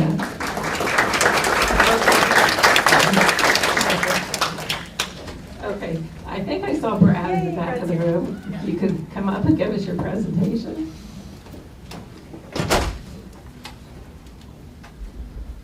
Thank you. I am sorry. I was doing a pick round, which means I'm the person in charge this afternoon, so I apologize that I was not here when you guys were ready. So, do I need to use the microphone? Probably for the people in the back. Okay, yes. All right. I know there's a full agenda, and I know there's a lot of people who want to speak, so I'm going to try and move through this quickly. If you have some questions or if you want me to slow down, feel free to have me do that. But I'm excited to give an update on our outreach vehicle. We have selected a vendor that we're bringing for the board, and we're excited to move forward. So, most of you know that our outreach visits have gone up significantly in the past few years. We are more present in the community than we ever have. Microlibraries, libraries are a prime example right there. But they have gone up, so we decided there was a need for us. You can go to the next slide, I'm sorry, I should have told you. That we needed to secure an outreach vehicle. So we reached out to Michael Swindrowski. He is one of the most well-known consultants in the United States. very well respected. So we secured his services. He met with library staff and just kind of going through the whole process of what we've done so far. Our librarians met with him. They gave him what we need, how we can best serve the needs of our community. And he took those ideas. I brought them back to the board. And then the board recommended that I visit some other sites in the state of Indiana, which was really great. I went in northern Indiana, southern Indiana. I found out what we needed, what we really didn't need, and those visits were really helpful. So we were able to get the RFP, and the board approved that. That was sent to 7 different firms around the United States, and we received 3 different proposals. One from CAD, one from Farber Specialty Vehicles, and one from Tech Ops. So we received those on July 1st, and at that point, we kind of paused. I probably could have brought a proposal to you in July, but we wanted to get this right. We wanted to take our time, and I'll be honest with you, July is kind of our crazy month for outreach. We're out in the community a ton. So, but Michael and I really wanted to look at these proposals, digest what's in them, find the strengths, find the weaknesses. I had a ton of questions. I'm sure he's sick of me making phone calls to him, but you know what? I want to get this right. You know, we need to make sure. I'm a frugal guy. Everyone knows how cheap I am. So, you know, if we're spending good money, I want to make sure we're getting what is the best value for the community. So we did reference checks, we did interviews, we asked for additional materials, and finally we were ready to make a recommendation. You can go to the next one. I don't want to belabor the point here. I'll fly through these. I know you've had the PowerPoint for the last few days. But Michael is one of the leading consultants in the United States on these types of vehicles. If you want to go to the next slide. He not only works with libraries, he also works with businesses and government agencies.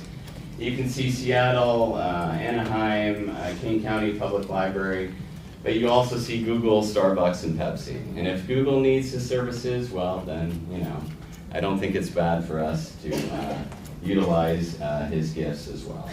So you can go to the next one, Mama. So we have selected CAD Industries, LLC, and there's 4 reasons we decided to go with them. Number 1, they had the shortest delivery time. They have a clear timeline. They have the lowest price, and they were the most responsive to the RFP deliverables. So price, let's throw that out there. $176,000 is what CAD recommended, just a little bit above that. The other 2, Farber was at $177,000, and Tech Ops was at $208,000. If you remember when we started this process, we wanted to be between $150 and $200. So CAD and Farber were clearly right in our price range when we started out. When CAD started separating from the other candidates is the deliverables. When we met with Michael, we told him what we had to have. The essentials, the thing that will make this vehicle most useful to the people in our community.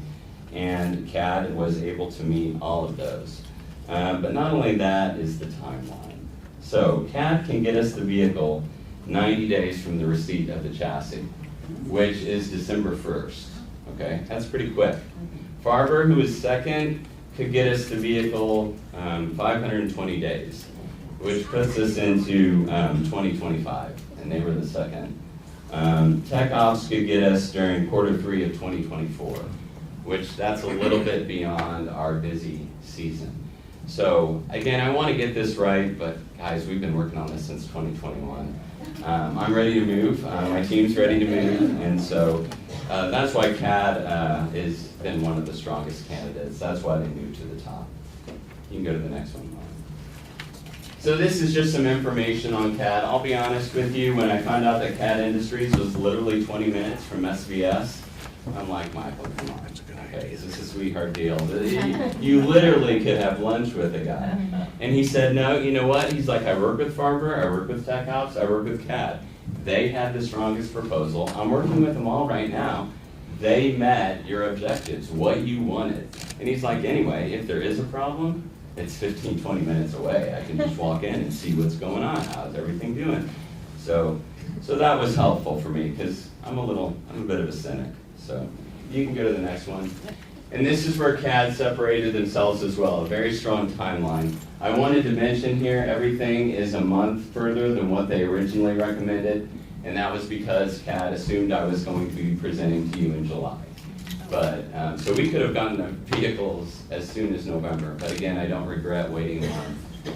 If you go to the second one right after this, you'll see they're very detailed and how this is going to progress in 12/1. Now, I'm not naive, I know there might be some delays, but if we could get this vehicle in December or January of 2024, it allows us to start doing some outreach visits, and then once March hits, when we're really hitting the ground running, we can really, we'll already be knowledgeable on how to use the vehicle.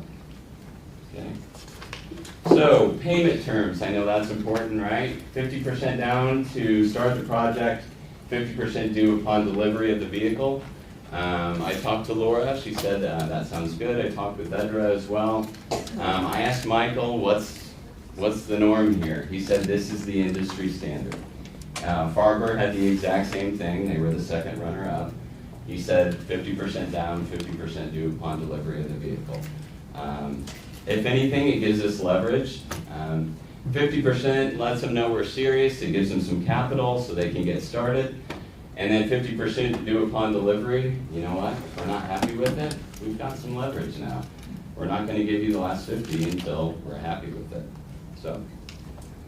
And these last two slides here are references. I reached out to Saginaw, Public Libraries of Saginaw. CAD recommended them, someone I should talk to. They responded to me within an hour. That's not normal. References usually take forever to get back.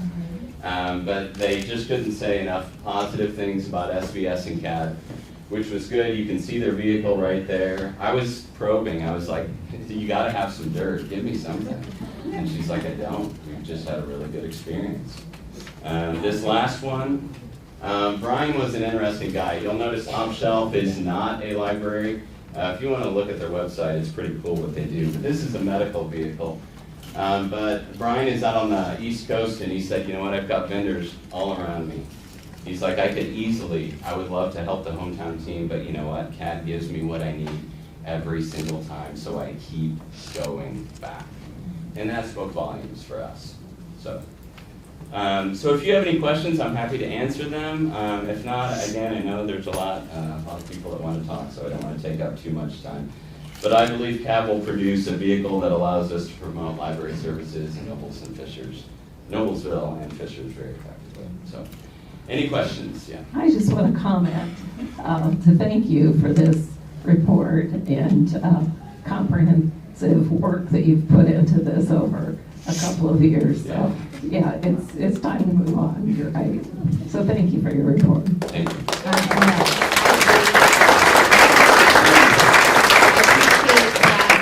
Like you said, frugal with taxpayer resources and thorough.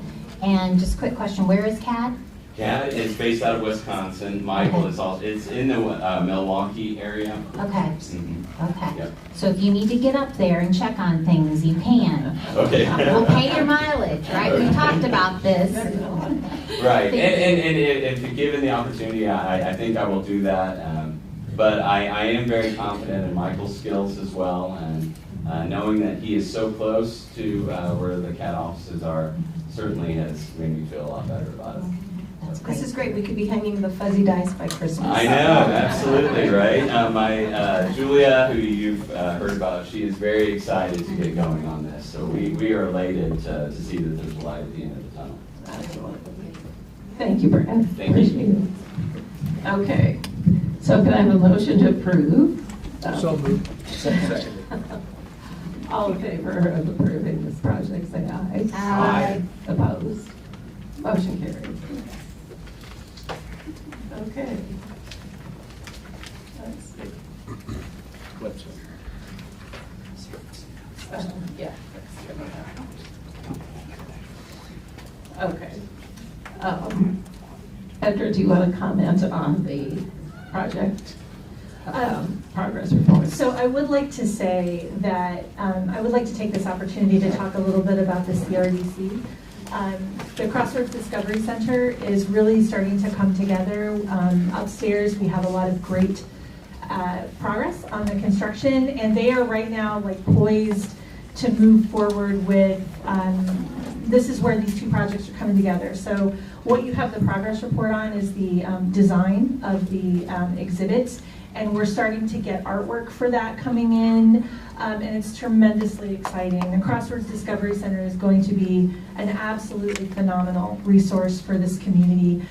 It's going to be like Noblesville's hands-on, minds-on experiential learning experience, the way that we have Ignite Studio in Fishers.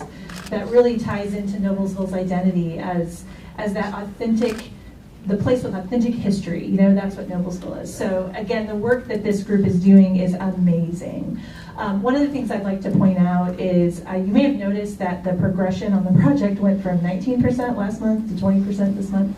But that really doesn't reflect where the progress in the project truly is. There are a lot of pieces that are nearing completion that we don't count in that percentage until they're actually fully complete. So we anticipate once all of those design elements are really wrapped up, that's going to move a little more quickly. The other thing I'd like to mention is that speaking of travel, Caitlin is going to be traveling to Boston to get her eyes and hands on this equipment before it's finalized to make sure it's doing exactly what we want to do. Okay. And she's taking the opportunity to make appointments with some museums and makerspaces in the Boston area while she's out there for this. So it's going to be a really great learning trip for Caitlin as well. So that's coming up in November. Oh, good. That's great. And the website. Oh, the website design is progressing. We are still on time and working through some of those final kind of images and designs like that. What's the schedule again? So I can't remember offhand. I think it's this. Is it? When is it due? This fall. It's this fall. Like October, November. Probably like October, November. Definitely by the end of the year. But we're hoping October, November to get that going. I have a question. I know we kind of went through the director's report. I was reading in there about the teen advisory board. Are there ever any notes from their meetings? We don't keep formal notes for that. The teens get together and they talk about books and programming and what they'd like to see, etc. Okay. And I guess if there's something that we need, they will let us know. Yeah, a lot of that informs the programming that the teen staff do, and all of that is we part of the budget that we will be approving in October includes pretty significant programming funds for the library as a whole, and that's mostly where that comes from. We also have a great friends group who, if we have a specific project or a need, they're often very interested in funding that as well. I just bought some books. See, you're supporting the friends, which supports the library. Yeah. And then also in the director's report, you talked about David Highway, like changing roles. Yes. So as many of you may already know, David just did his like umpteenth Hamilton County Leadership Academy retreat, where he always goes and he tells the Squirrel Stampede story, which went a little out of control my HCLA year. Some of my class got a little obsessed. But David, with the CRDC coming online at the end of this year, we've really, we talked with David and talked him into really being history forward in his role here at the library. So he's going to be our history programming expert as part of the CRDC. He's still going to do cataloging, which is what his job is now, for local history documents and books. But yeah, we're really excited about him really pivoting into more officially that programming forward role.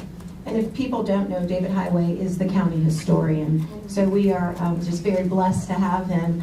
He did a program for me on Tuesday on the history of Hamilton County and the history of Fishers. And I think everybody was just amazed to understand that Fishers used to be, in the olden days, it was kind of a shoot 'em up, bang, bang place with lots of bars and stuff. So the history of this area is very, very rich, and we're lucky to have him telling it. I completely agree. David's a treasure. Absolutely. Is there anything else from your director's report to report on? If anyone has any questions about anything in there, I really wanted to talk a little bit about the CRDC, which I got to do under the other category there. So I would like to do another shout out to the staff for summer reading.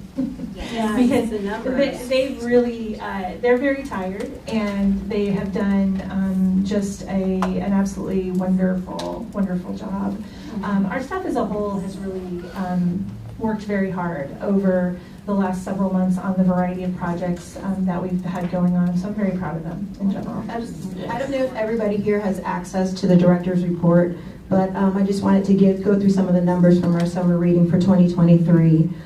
We had 6,500 people register, 2,600, almost 2,700 people do the challenge competitions, 5,600 activities were completed, 33,000 badges were earned, 82,000 books were read, for about 1.8 million minutes read of reading, 2.6 million pages were read, for a total of 39,110 days logged. So yes, they are, they earned it.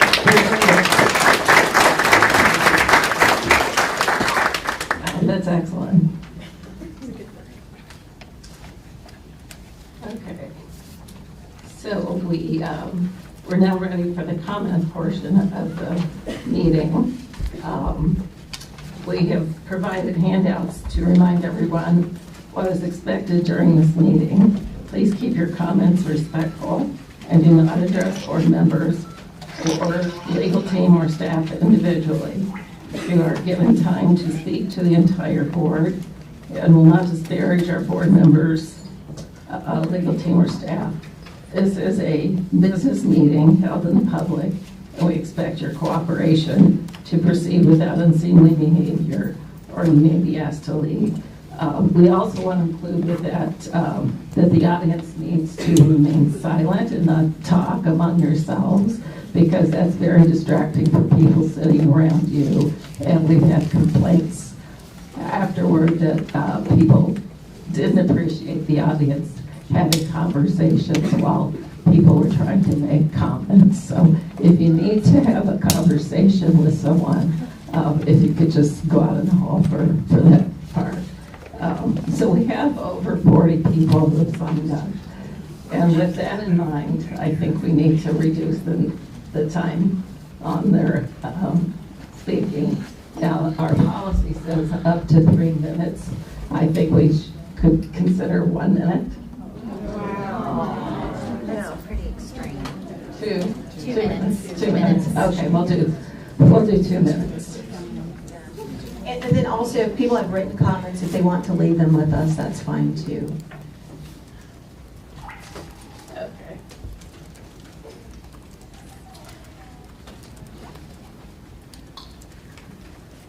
So we're going to try to do this in the order that you signed up. The first one would be Brad Savinsky. And if you could just state the city where you're from before you speak, please. And do we have the timer set up? Okay, thank you. Sorry, my name is Brad Sawinski. I'm here to give praise to the director and the staff. Can you state the city that you're from? Oh, from Alexandria, Indiana. But I do have a card here too. I am here to give praise to the director and the staff for what they've had to endure. I'm the youth manager at the Alexandria Monroe Public Library. I hope the Anthony staff knows that you have support from surrounding libraries. The library board should work as a unit for the good of the community as a whole, not just with those whose values line up with yours. The attendance should never be this high for a library board meeting, and it is solely because of the actions of the board. The library is not a political entity. It's dangerous to me that any member is driven to their decision based on whether or not they're in the majority. Earlier I heard a board member suggest that basing a decision or basing a policy change on no data is a bad decision. That is, in fact, just what you guys did when you implemented the new policy based on one graphic novel and anecdotal evidence of kids finding pornography in the shelves. I urge the board to reach out to the director for a list of workshops and webinars to help them with public transparency of legal fees and to better understand the expectations and also the limits of their position. Thank you.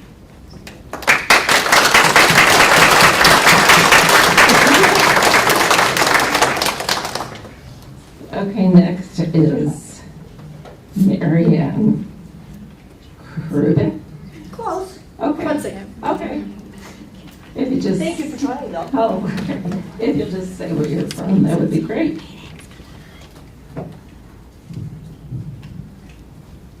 I'm going to actually hold this because of the fact that I've been too short. So my name is Marianne Krutzik. I'm from Fishers. I am a library card holder. And I'm actually going to read something I wrote. It is entitled, If the Shoe Fits, and it is by my humble opinion. I'm speaking to the board as a whole. Those are in positions of leadership should be there to serve the entire community, in my humble opinion. Board members are supposed to be leaders. The job of a leader is to inspire others. In my humble opinion, the community has not been inspired. Leaders listen and work out compromises. In my humble opinion, that has not happened until perhaps today. I am very hopeful of what I have seen today in some of the discussion and the debate between the library board members. The policy changes must be made. In the past, they have been seen to be self-serving and political, in my humble opinion. And that attempt to protect teens will be more realistic in the future, I hope, since they hear and see the things at school that you are trying to protect them from by the poorly created policy that was created by the board previously. The policy is too broad. The original conversation was not about allowing books to be in the teen section. At least they see them and get ideas that they already got from peers and the internet. In my humble opinion, I am hopeful that those attempting to control the world around them through the library have learned to listen. In my humble opinion, parenting is something that needs to be done by the parents of the children. And it is a skill that some seem to want others to do for them. In my humble opinion, the public library is a place for all. And if you feel your child is not mature enough to read a book, then one should act as a parent and tell the child that they are not allowed to read the book. Roles of parents are listed in the collection policy, and it is not the role of the library, in my humble opinion, to police the books that the children are reading. In my humble opinion, based on Roman rules of order, your bylaws do not get suspended just because a president is leaving. And they explicitly say, Article 5, Section 3, that the vice president shall perform the duties of the president in the later's absence. And I believe that the vote was rushed today. Those are all my humble opinions, and I appreciate all of you listening to me and respectfully looking at me while I was speaking for the majority. Thank you.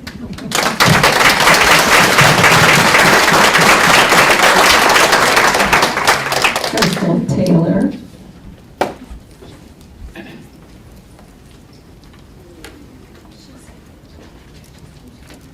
She's on her way from the overflow room. Oh, okay. Maybe you should say who's coming next. After Crystal is Ward Kennedy. Okay. If you could state where you're from, that would be great. Hello, my name is Crystal Taylor, and I'm a resident here in Noblesville. I'm also a parent of 2 young children who happen to be able to join today because of the fact that we homeschool.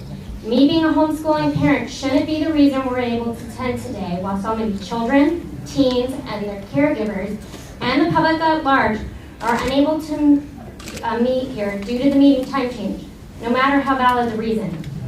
I'd like to tell the board about an incident that happened to us last week due to the recent collection policy.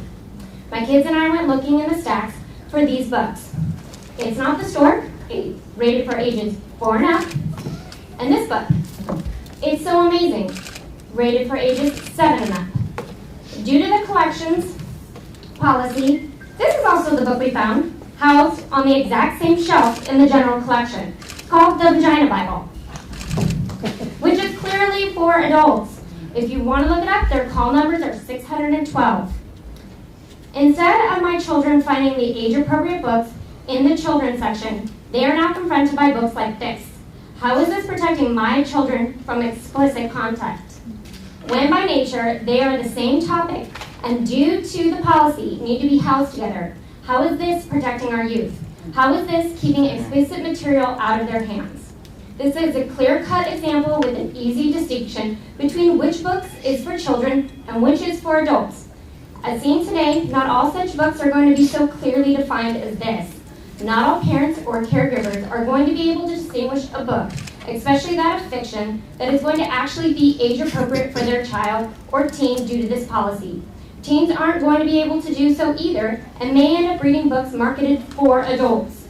The safeguards protecting our youth from explicit material are no longer in place, as more and more material is moved. I hope by the time my children will be reading teen material, nonfiction or fiction, the teen and children material will be housed in their appropriate section, and this policy wouldn't just be partially suspended, but completely revoked.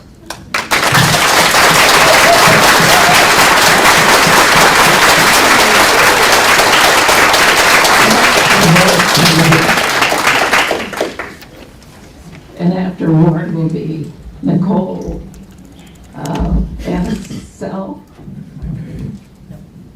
I'm Ward Kennedy, I'm from Fishers, I'm a patron. I'm also a 6th generation Hoosier. My 2 daughters over there are 7th generation Hoosiers. So we've been here longer than the words existed. I'm also a disabled vet and the grandson of 2 World War II vets. In their time, they fought fascism in battle. And when I enlisted, I took an oath to protect this country from all enemies, foreign and domestic. It seems to me, in this county, that fascism is rising again. And we're seeing it in the form of this policy, this collections policy, instigated by this board. I completely trust the library professionals that this board has at their disposal. It's their job to do these things, full-time job. And that trust isn't just haphazard. My mother volunteered in a library when I was in elementary school. In college, I worked at a library at IU. Librarians are amazing people, and they deserve the according trust. This policy is absent of that. I also would like to ask the board, when I go on the website and look for any documents or recordings from this year, I don't see any. I don't understand if that might be an issue of the members of the board or if that'd be a challenge that the staff has. However, it stinks, especially with the recent news of board members discussing potential personnel issues in public without even a quorum or a notice to that meeting. I'd also like to echo each of the previous speakers that what we have going on here is it's disgusting. Thank you.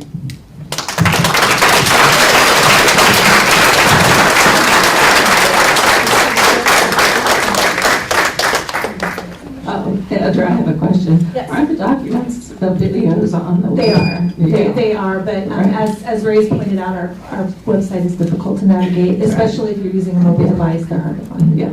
But please call the library if you have trouble finding anything. We'll help you. Okay, Nicole Ansel? She's not. Okay. Let's see here.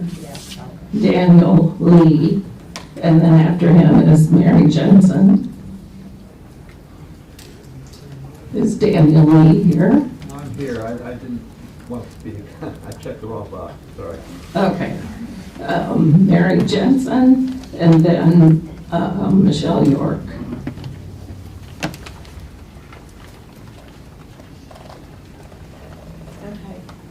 Is this on? Okay. I wasn't planning to speak until I heard a statement made by a board member that there wasn't a zero tolerance policy about sex. I recall at a meeting, and I have it on video, where Edra Waterman, our beloved library director, said, "So I understand that there's a zero tolerance policy about sex." And that's good communication, to confirm what you say, to confirm what you understand and ask for confirmation, acknowledgement. And not one single board member corrected her. I have it on video. If anybody wants to see it, I can give you the time, date stamp. And that was confirmed. Edra, I'd be happy to send it to you. So, it's unacceptable to say that that was never stated there was a zero tolerance.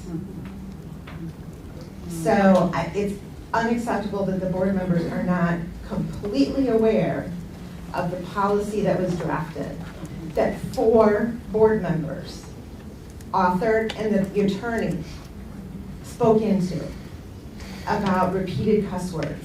And I remember in a meeting, somebody said, you mean that means like 10 times if they say ask 10 times? And the attorney said, yeah, that sounds like a good number. And now people are saying, I don't understand.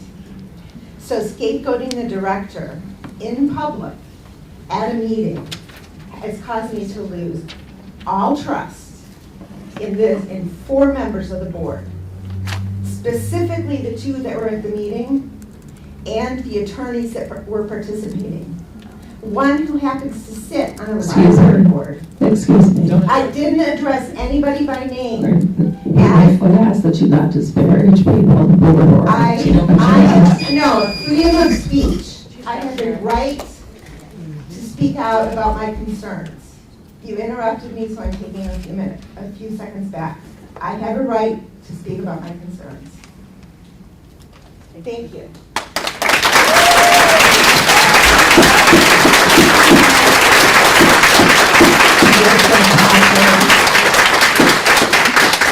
Melissa Cochran.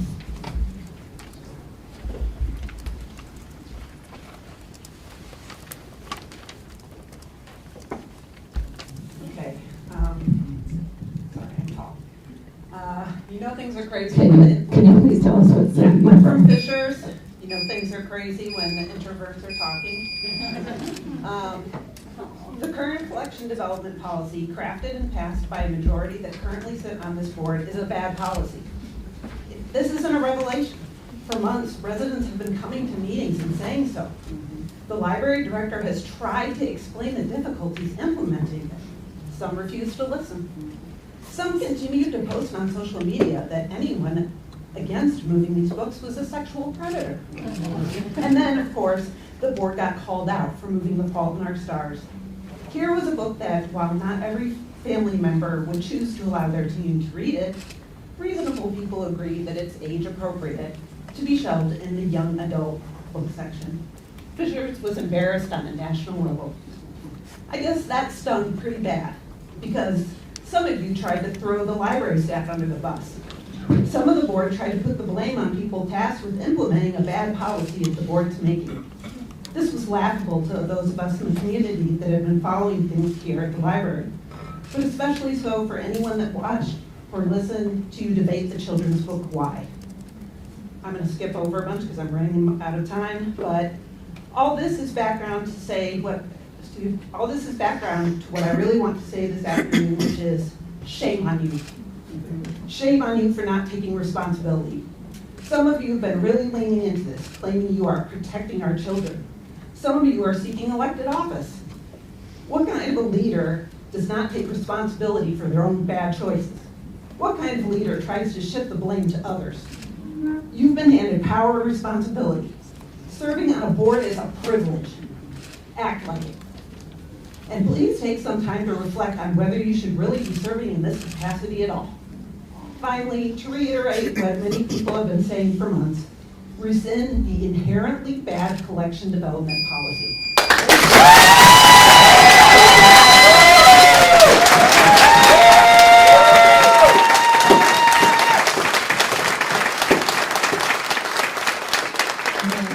Chuck Gibson. And after Chuck is Chris Henders.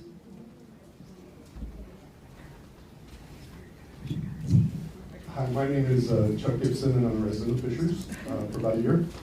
I am a 30-year professional librarian, and for the last 15 years of that, I was the director. And I know none of the staff here at this library. I've never visited with them, so I haven't been promulgated with this. The library policy you have for collection development is untenable. It puts the staff in a horrible position, and you really need to revisit it. You also need to look at what standards are for public libraries and how those policies are implemented and used. Because your policy is not appropriate. It is not. So you need to address that. I also would suggest that you get some training in here for the role of the board versus the role of the staff. Because you all have totally crossed the line on that front. And it is not appropriate, the things you're saying and the things you're doing. I've been watching this ever since I moved here, and I've been just amazed. So do better, please, and get rid of the policy. Flat out, throw it out. Go out and do the research. Look at all the other policies that exist at public libraries around you, and follow the standards. You are not the morality police. It is not your job. It is the parents' job to decide what the kids are going to read and when they're going to read it and where they, and it's the staff's job to say where those materials are supposed to be. Thank you.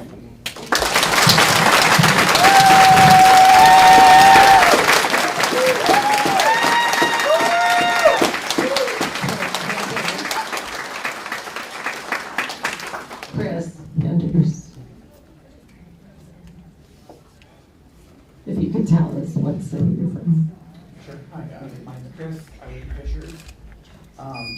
So I feel kind of like bringing a bucket of water when the building's half burned down. Don't hear you. Sorry. Okay. Sorry. I feel kind of like bringing a bucket of water when the building's like half burned down. But yeah, I guess I just wanted to reiterate the fact that I feel like the policy is very ill thought out. Specifically, the paragraph or so, kind of starting with the sexual acts and going into the curse words and violence, Appendix A and Appendix B. I know a lot of the discussion during the board meeting was focused on descriptions or dictionary definitions of explicit, and it briefly mentioned the fact that the book in discussion also violated the curse word policy, but that kind of got ignored. But I'm just trying to think about all the books that I read when I was a kid and how many would have been moved to the adult section. Like, especially the violence policy, I don't know how you can have any like murder mystery young adult novels because, you know, people die in those books. That kind of crime. But I don't know, it seemed really ill thought out. And clearly it's difficult to craft a policy. That's why there's professionals that do it in standards and national library associations. And I guess it's confusing why the board feels the need to take it upon themselves to attempt to craft a policy that they feel like would do better. And it seems like that's been a challenge. And I'm glad that the policy has been halted, and I guess my hope would be that it can basically be completely reversed because it just doesn't make any sense. Thank you. Thank you.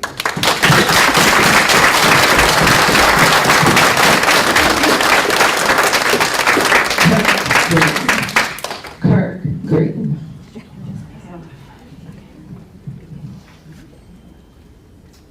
Is he not here?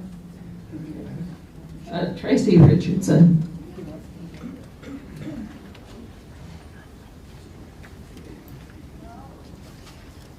I'm sitting so long, I'm afraid I'll fall. Okay, thank you, board. My name is Tracy Richardson. I'm a resident of Westfield. I've been a resident of Hamilton County for over 20 years. I'm a library patron. I'm also the author of young adult novels, The Field and Catalyst, the past president of Luminous Books, a boutique publisher of children's and adult literature. This past spring, I was a featured author at the Hamilton East Public Library's Author Fest. As a young adult author, I am a member of the Indiana chapter of the Society of Children's Book Writers and Illustrators. I have a letter and petition to share from SBCWI membership, educators, parents, and concerned patrons. Although we are not John Green, we have something to say. As Indiana authors and illustrators of children's literature, we oppose your effort to censor books and restrict access of young people to books written precisely for them. In our capacity as authors and illustrators, we have seen firsthand how books change lives in powerful and important ways. Books create a safe place for readers to discuss sensitive topics in meaningful ways with each other and with adults. Our readers frequently thank us for writing books about difficult topics that they encounter in the real world, as it helps them to better navigate the world. They feel empowered and able to make educated and informed choices, They feel seen and understood. Restricting access to books that deal with difficult topics does not protect teens. They encounter difficult topics every single day. What it does is keep them from learning valuable lessons and gaining knowledge.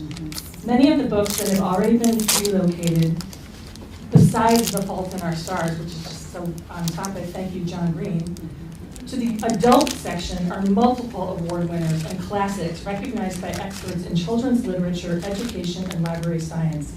Indeed, many of the authors are themselves educators and librarians. And we implore you to stop this restrictive policy and defer to the experts in the field of children's literature. I do commend you for pausing the policy, but as has been said before, it needs to go.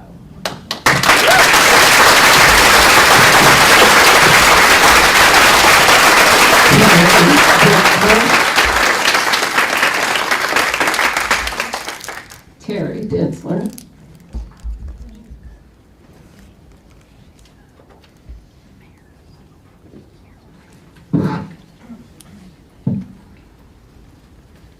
Thank you for letting me speak. My name is Terry Ditzler, and I reside in Noblesville, Indiana.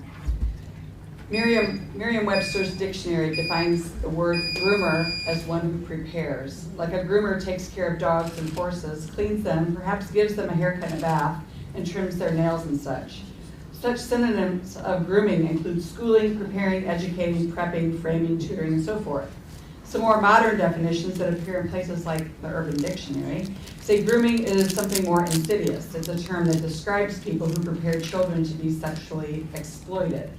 So when I come to a library board meeting, actually it was a school board meeting, and introduce myself as a Lutheran pastor, wife, mother, grandmother, and I'm called a groomer because I oppose the new content rules for books, I can only assume that my fellow bibliophiles are correct in naming me a groomer, a person who believes in schooling or educating people in the realms of curiosity, imagination, wisdom, spiritual practices, and theology.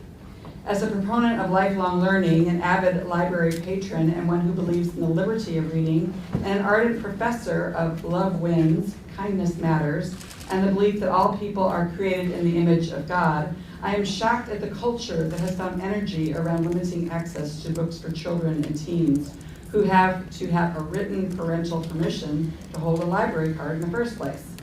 Last week, I attended my first public meeting around the subject of censorship of books in the library. I was shocked to hear many people use the Bible as a weapon, speak against feminism, literally against women, and speak disparagingly against members of the LGBTQ community and their allies.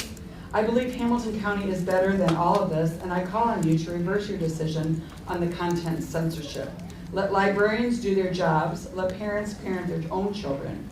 What's happening now is analogous to insurance companies deciding health treatments rather than trusting the doctors who undergo years of rigorous training to treat patients. Thank you.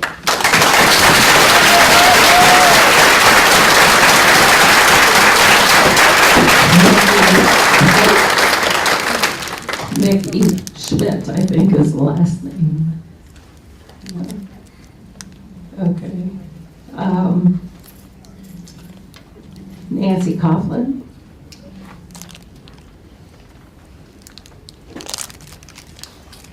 Hello, I'm a resident of Fishers, and I live in Britton Falls, by the way, where we actually have quite an extensive library, so I don't know why people ask for your help. I'm a retired librarian. I was a children's librarian, and so I'm appalled by all this that's going on. My support for the library staff. I can't imagine coming to work every day and thinking, am I going to get in trouble today because I handed a child a book that had something in it, or that you're looking for naughty words and sex rather than what is the quality of the literature and how is this going to impact and help a child or a young adult get through some difficult time in their lives. So I just want to say shame on the board, and John Green is my hero.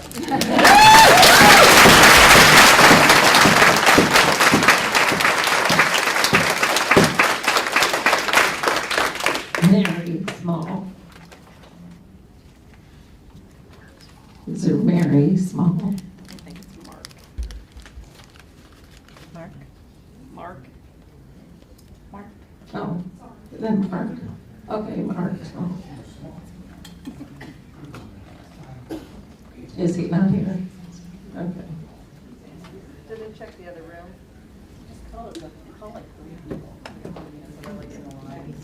Let's go with Madison Petrosky.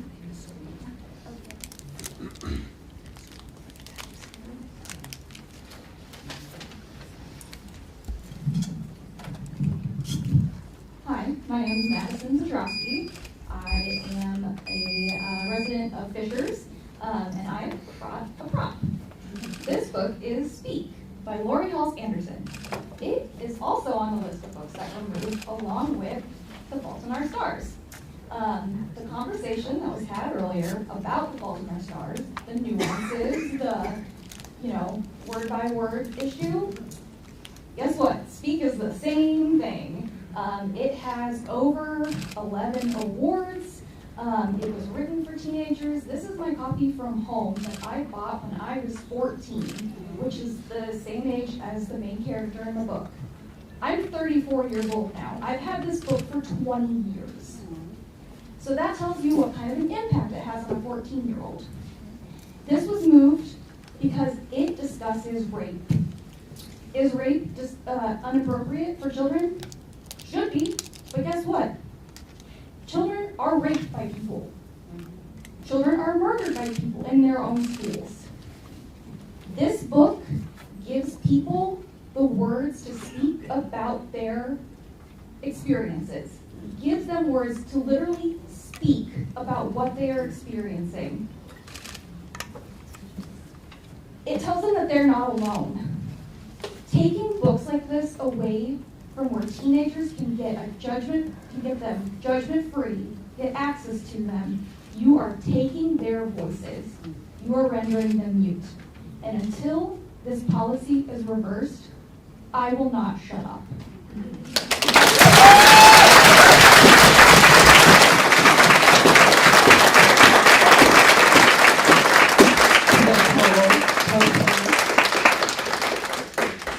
Nicole Colby.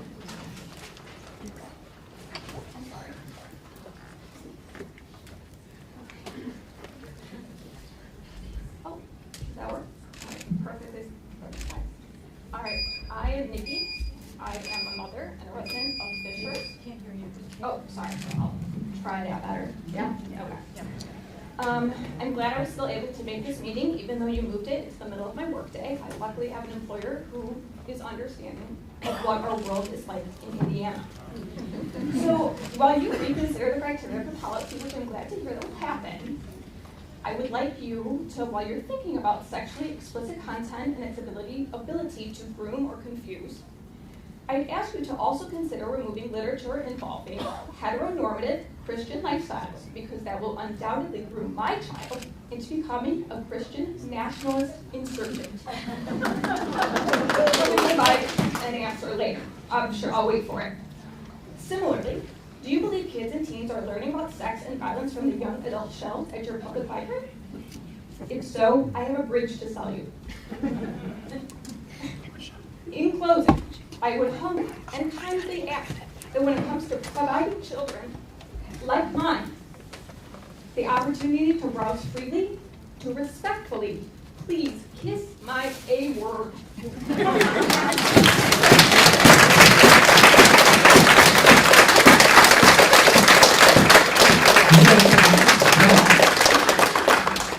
Linda Shaw.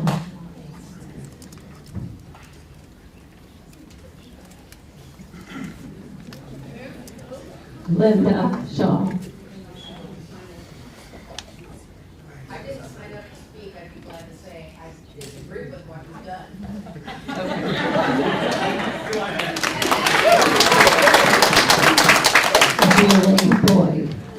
Julie Boyd.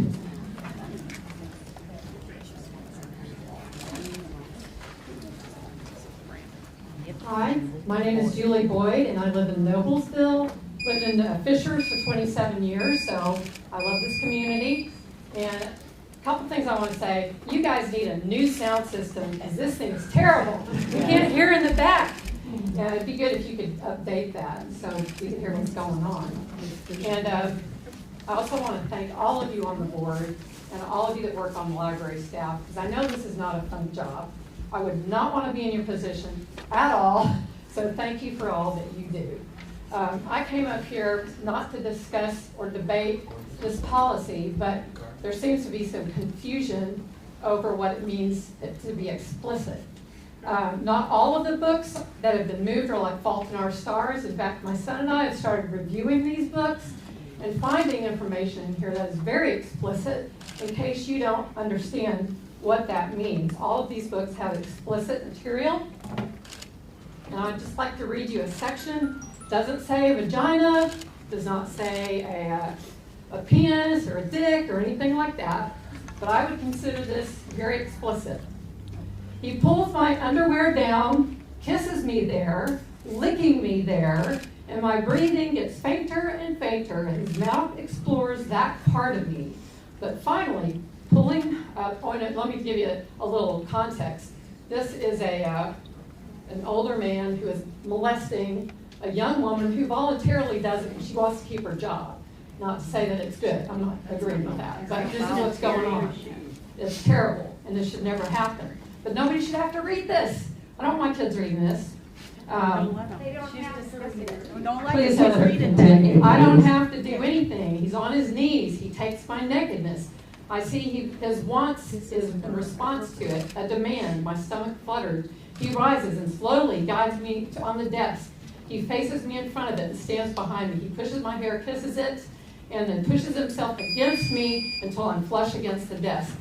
Anyway, this is mild. This really isn't that bad, but there's a lot. But yeah, I don't want my kid reading about that. Then don't let them. Thank you. It's about prepare your own son. Okay, please, let's see if Maureen Morgan is here. Maureen Morgan.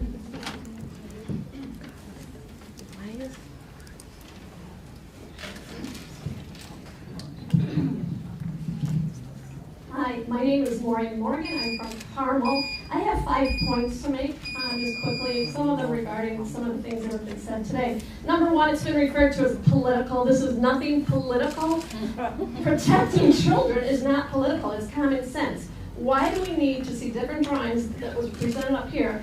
Sexual positions of men having sex. Why is that political? That's either right or wrong for children's innocence. Only pedophiles are consumed with the sexualization of children. You can check that definition. Check the definition. Number two, the school boards and school libraries in Indiana have not done their job in protecting the innocence of children either. So we know that our General Assembly had to pass a law in April to rein in their push to sexualize children. So do we need the same for libraries? Are we going to have to go to the General Assembly to make some laws like we did for the schools? 3, the American Library Association has an agenda to sexualize children. You just look at their website and you see what it is. Please be quiet. I suggest we defund them. No more tax dollars toward membership or conferences for the American Library Association. There's many states that have already done this, including liberal Illinois. 4, unfortunately, children are raped. Yes, that's a very sad fact. And yes, children are abused, and books are a wonderful resource for them to learn how to cope through that. However, it's twisted to say we have to expose all children to that with those books when those other children are still maintaining their innocence. Why would we expose all children to them? Those need to be in the adult section so that adults can walk through that journey with these children, and they're not doing it alone. You say it's safety in a book. It's not safe if you're doing it without an adult overlooking you. And 3, I just want to thank Laura. I know it's your last meeting. You've been professional. You've shared a lot of gifts. You stand strong against opposition. You've done a lot for protecting children. I love the heart you have for children, and I just pray the board continues the good work you've done. God bless you. Next up is Brian Gutierrez. Brian Gutierrez.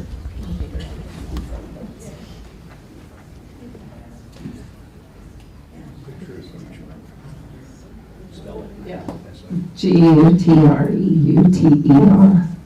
Brian. No? Okay. All right. Next up is Max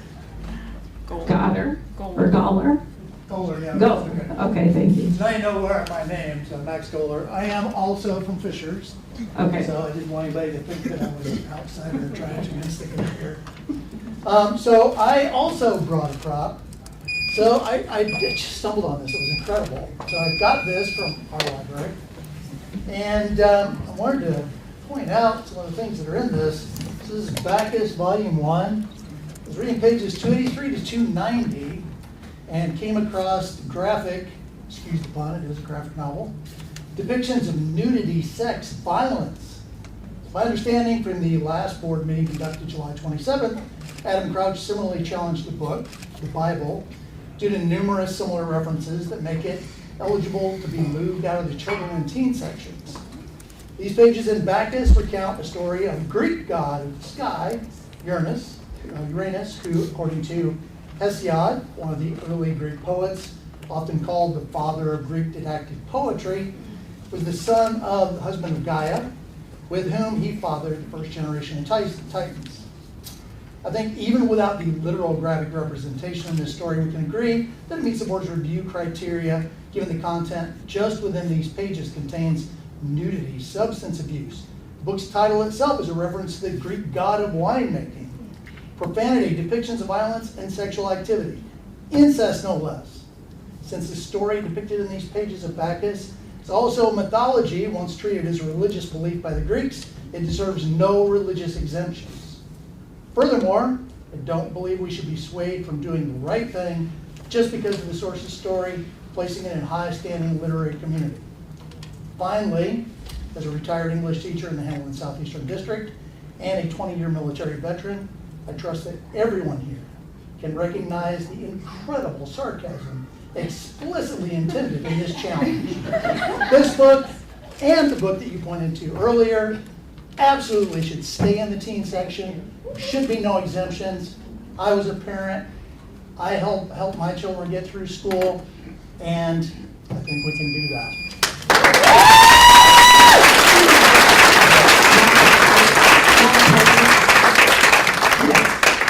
May I go to the restroom? Okay.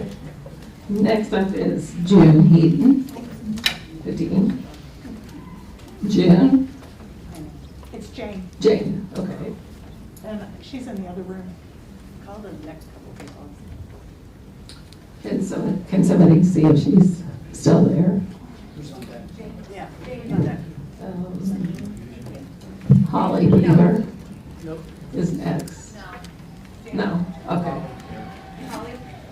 Holly Beaver is next. I'm at the back 40. It's hard to hear in there, by the way.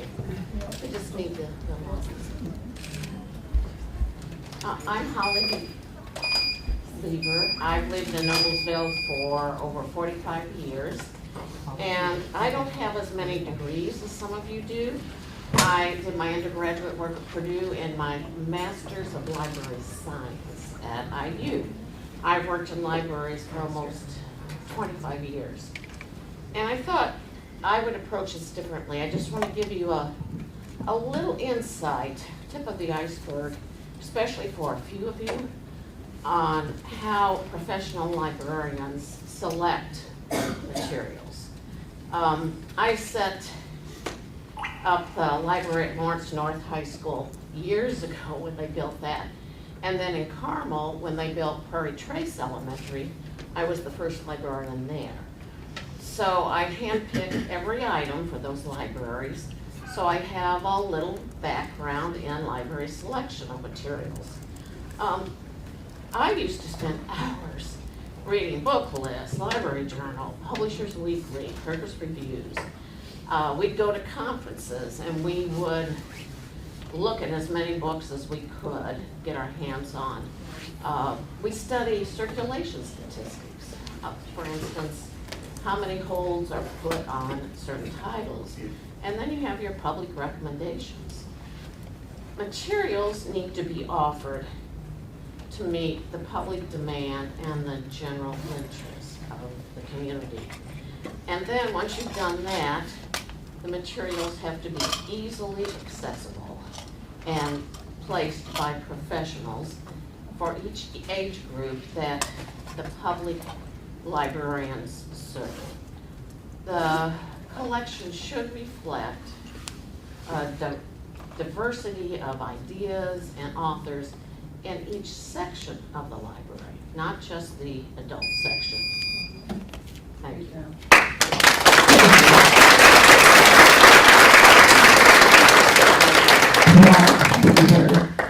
Is Walt Beaver here? Yeah.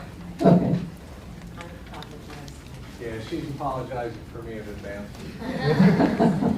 I've been married to that librarian for 51 years. My name is Walt Beaver. I live in Noblesville with Holly. I'm a retired family doctor.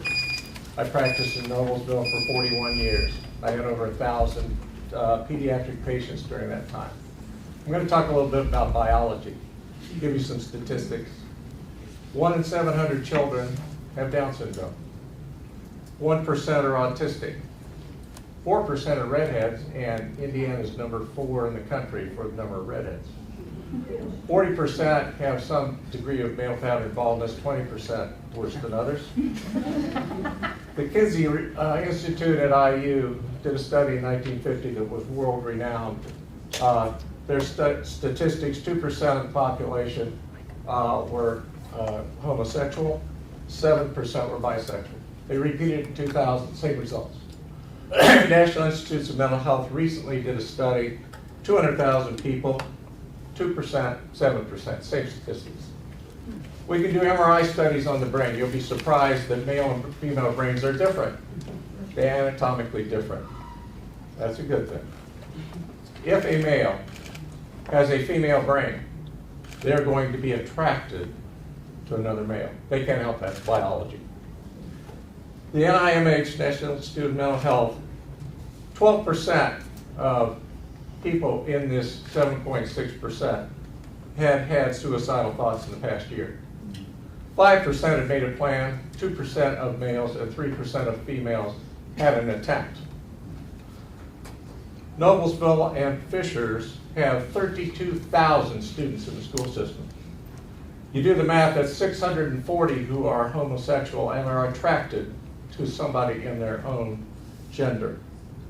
Removing material from their area so they can't become informed about their own biology can lead to suicide.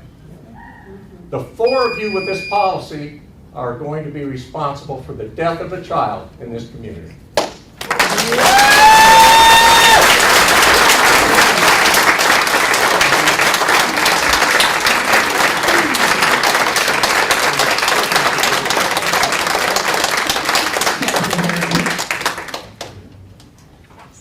Kathy, your age.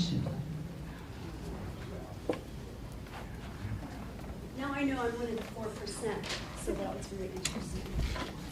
I'd like to address the board on the double standard. I'd like to address the board on the double standard of moving books and how it's being falsely portrayed on social media and the Indy Star. It was actually Director Waterman who instigated moving books. In February of 2022, she decided... Can you use the microphone, please?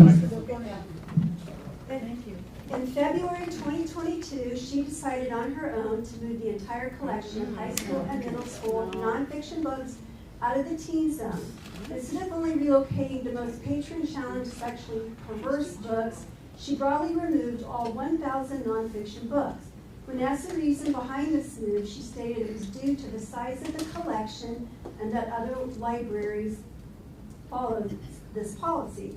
It was done prior to the new board members coming in and prior to the collection development policy being revised. Why is it that press does not complain when the library director decides to move teen books to the adult section? Many great books were moved out of the teen section. One book being discussed is the award-winning book Addicts. Recently, the HSC DEI officer tweeted that it was the fault of the Heppel board for moving the book, when in reality it was the library director. This falsehood was further circulated yesterday in the Indy Star by Greg Doyle, who wrote, "The book Addicts was a victim of the larger, dumber war taking place even now at the Hamilton East Public Library, where the librarians are not the problem. The children are the victims of a handful of hysterical parents and pandering board members who decided in February of 2022 to shut down the nonfiction area of your local library. All nonfiction books in the teen section were relocated to the general area of the library, a nice and misleading way of saying the library closed down its nonfiction section for young adults." The Indy Star is misleading the falsely blaming the board instead of blaming responsibility. I respectfully ask that the board reject the water and consider moving nonfiction books back into the teen zone. Okay, thank you. Next is Stephanie Hunt. Stephanie Hunt. She's coming. I want to ask, is it legal to take pictures of the sign-in sheet? Hi, I'm Stephanie Hunt. I live in Fishers, Indiana. A person who habitually seeks to harm or intimidate those who they perceive as vulnerable. That is the definition of a bully, and 4 members of this board have been bullies to our library director, the staff, and our community for far too long.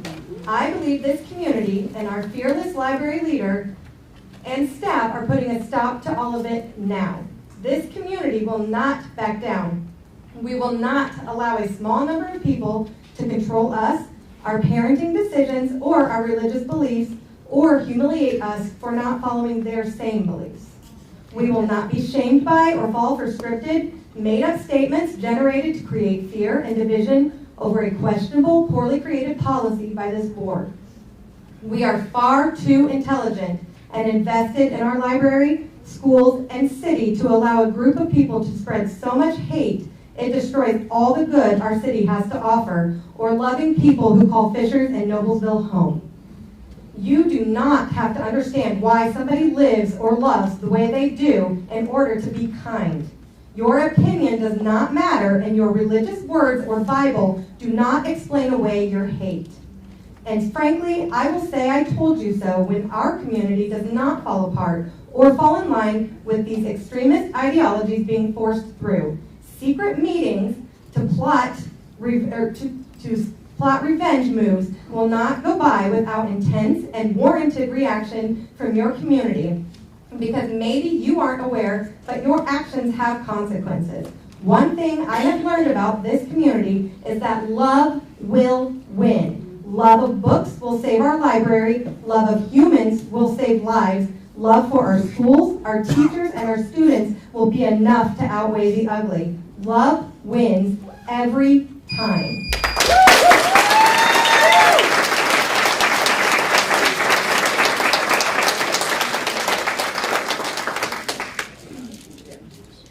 Okay, the last name is difficult for Christina, CENNNDE. I asked to speak, that's me. Oh.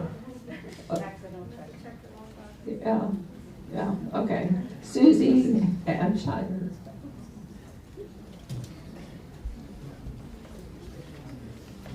I wanted to say thank you all for what you do, your time spent. I appreciate all of it. And I think you have an extremely difficult job. However, it's an important job. I keep hearing about freedom. Yes, we have freedom. It was basically my generation's families who were lost and gave their lives in World War II to keep that freedom. I have an uncle that was torpedoed on the USS warship, USS Indianapolis warship. Almost all of them died, either from the torpedo or from the shark-infested waters. So don't tell me about freedom. Secondly, I hear about parents, that you think parents should have the right. Of course they should have the right. That's exactly why we do not want sexual books accessible to kids. They're not. Because I respected all of you and didn't say one word. So please, every parent has the right to go check out any book they care to and give it to their child. What we don't want are children running into this stuff accidentally.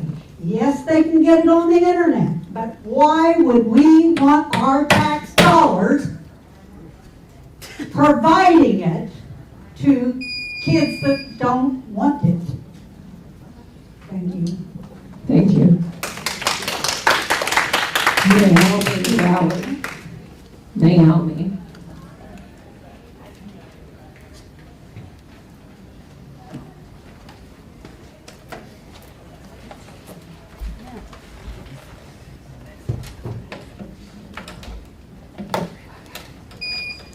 Hi, my name is Naomi Cowling. My name is Naomi Cowling. I'm from Noblesville. I'd also like to thank the board and the director. Again, I don't envy your job either. This is quite an undertaking. So my background's in elementary education with a specialty in reading and instruction. My master's is in curriculum and instruction. I have had the privilege of partnering with parents and families and teaching hundreds of children at both the elementary and middle school levels over my years as a teacher in Noblesville schools. I have taught students with a wide array of reading levels below, on, and above grade level, and with a wide variety of interests. An essential and primary part of my teaching experience was the role of a reading and literacy teacher. I have years of experience helping match students with appropriate materials, both individually and collectively, to develop literacy skills, learn critical thinking, and yes, read to learn and have fun. I am here today, although not very popularly it seems, to urge the board to stay the course with the collection development policy. It will be worth the expense and effort, and I can assure you 100% without a doubt that at the end of this process, there will be a great multitude of books available for children of all ages, reading abilities, and interests. Children will have access to a plethora of literature to practice their reading skills, learn, and enjoy in the children's section of the library. On another note, similar to doctors, we as parents, teachers, librarians, and community members have a basic obligation to do no harm to children. As in the community, we are charged in establishing guardrails to prevent children from being harmed in all areas, including prohibiting public access to reading materials that are meant to sexualize, indoctrinate, confuse, and or isolate our children. Is that okay? Thank you.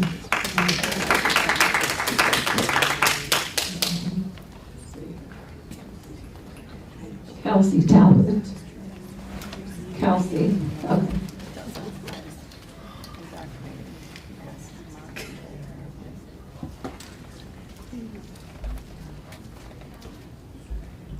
Hello, my name is Kelsey Talbot. I'm a resident of Fishers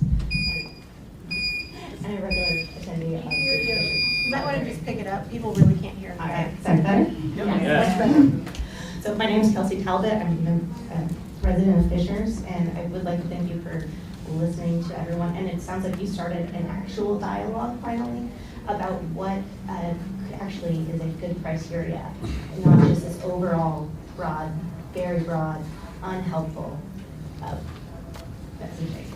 So if you could please continue with that. Continue that conversation. Give the librarians what they need to do their job. They're phenomenal. That is why they're here, is to do their jobs and implement what you decide. By deciding what it is, you need to give that very, very direct,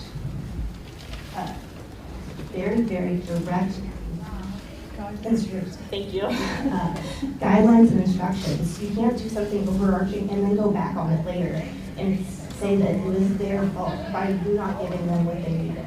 That's not real leadership. We need leadership. And we need to give it. This is not the end.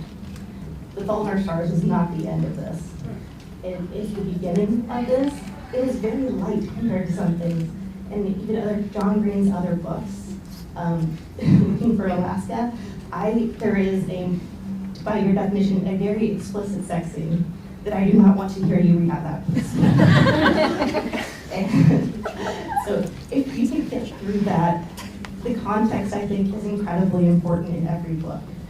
Context has not been talked about within the structure of that statement at all. That it actually says that it is not like a helpful thing. I think the context matters. And if John Green hears this, I'd like to say happy birthday.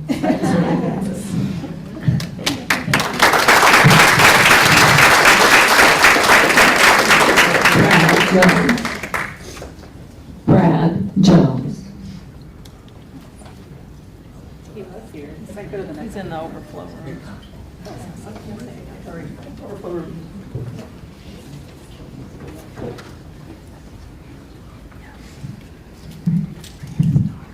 Brad Jones, President of Fishers.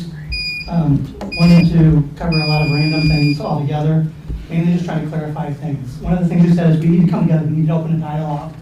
We need to get together and talk about this. I've been coming to these meetings for about a year now, and in public discussions, we've been talking and we've been dismissed every time. And when we go online and talk, we get called perverts and pedophiles and other things. So we've been trying to have a dialogue. We need you guys to actually try to have that dialogue, and it'll happen. Second, a single policy towards 5-year-olds and teens was a mistake from the beginning. I keep hearing people talk and show books aimed at 5-year-olds and saying this is bad, but then we apply that to the teen books.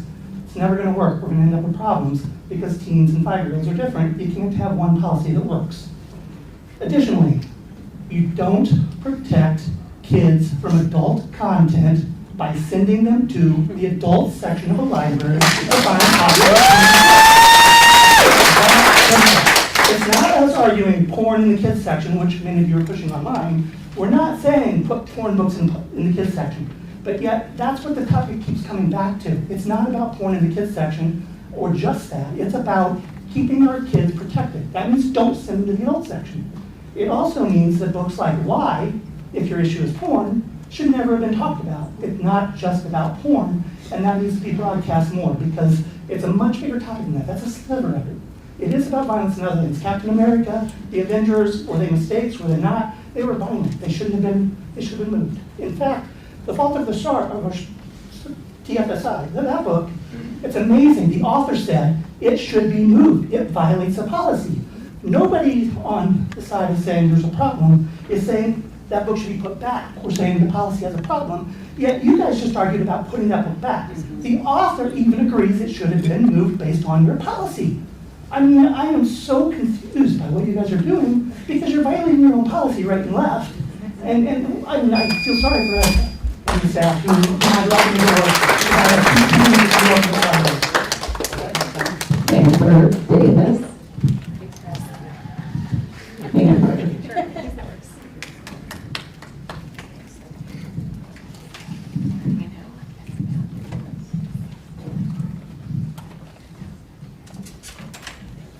Good afternoon. My name is Amber Davis, and I live in Carmel.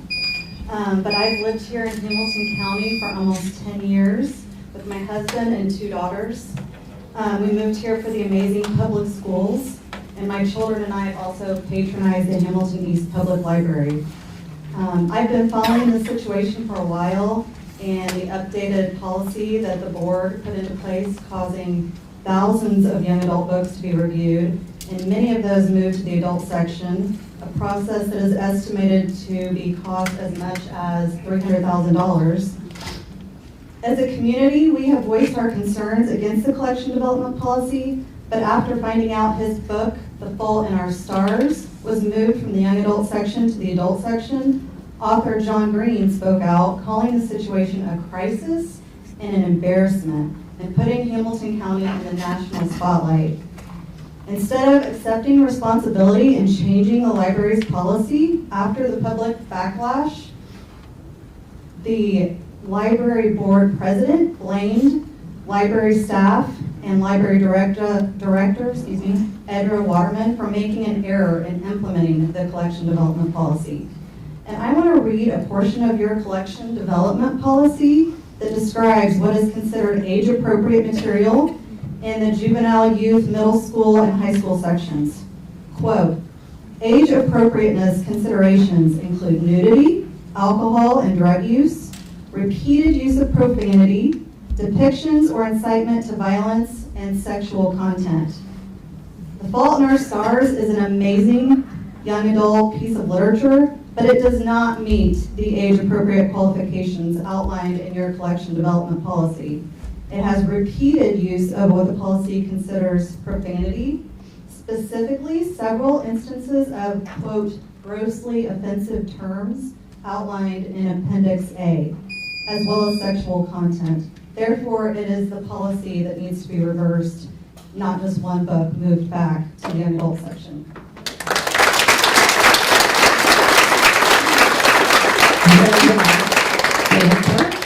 Linda Stamper.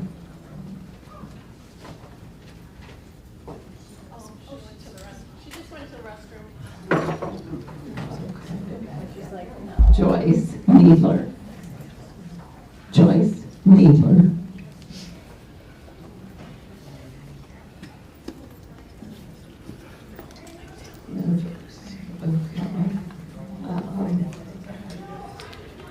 Lori Holwinski. Lori.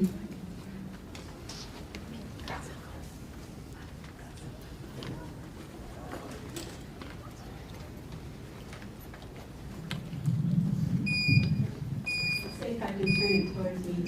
Mike's and I don't get along well sometimes. I'm Lori Holowinski, and I am a retired member of the Hamilton East Public Library staff. I do live in Westfield, but I served this community for 28 years. I am here to speak with a little different emphasis than what I've heard so far.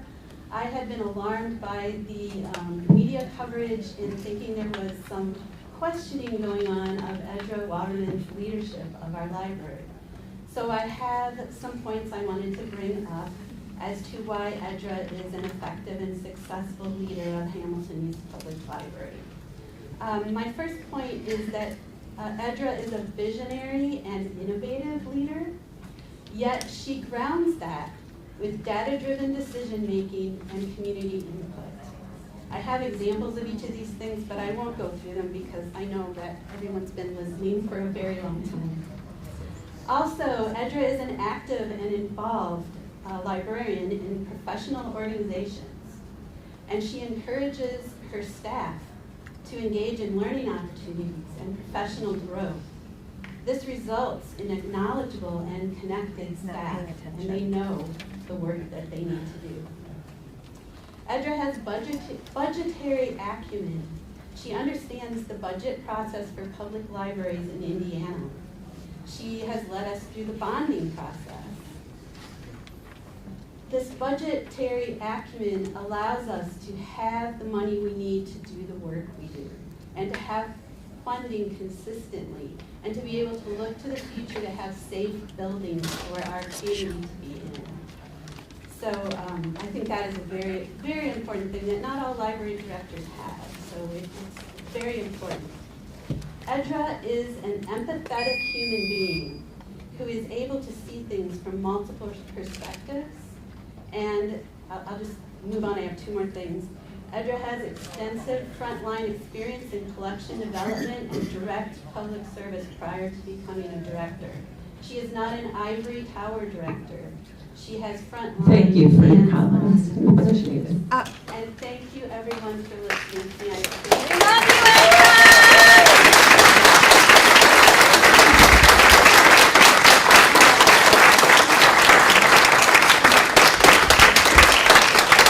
I love you, Cynthia. Pardon? Linda Stamper. Oh, sure. Yes, thank you. This is a short people thing. I'm concerned because there's a class scheduled for tarot cards. I think it's not till October, so that's maybe a topic for another meeting. But tarot cards are not just a game. It's intriguing, right? Because you might get the High Priestess card, but you might also get the Death card, the Devil card, the 10 Towers card where 10 Swords card where swords are stabbed into someone's back, or 3 Swords card where they're stabbed into the heart, prophesying to our children or to whoever comes to this meeting, heartbreak. People are drawn to it for a way to get cheap supernatural guidance without any commitment, but it does show that there is a hunger for the supernatural. For that, we're happy. But it also leads to bondage. It leads to a friend who was told the disaster card meant she'd have an accident, and the only way to avoid those results was to keep reading tarot cards. So all I'm saying is that it's a gateway to the occult and to possibly even demonic influence. Thank you. Okay, thank you. Would Joyce Gaylor come back in? No. Okay.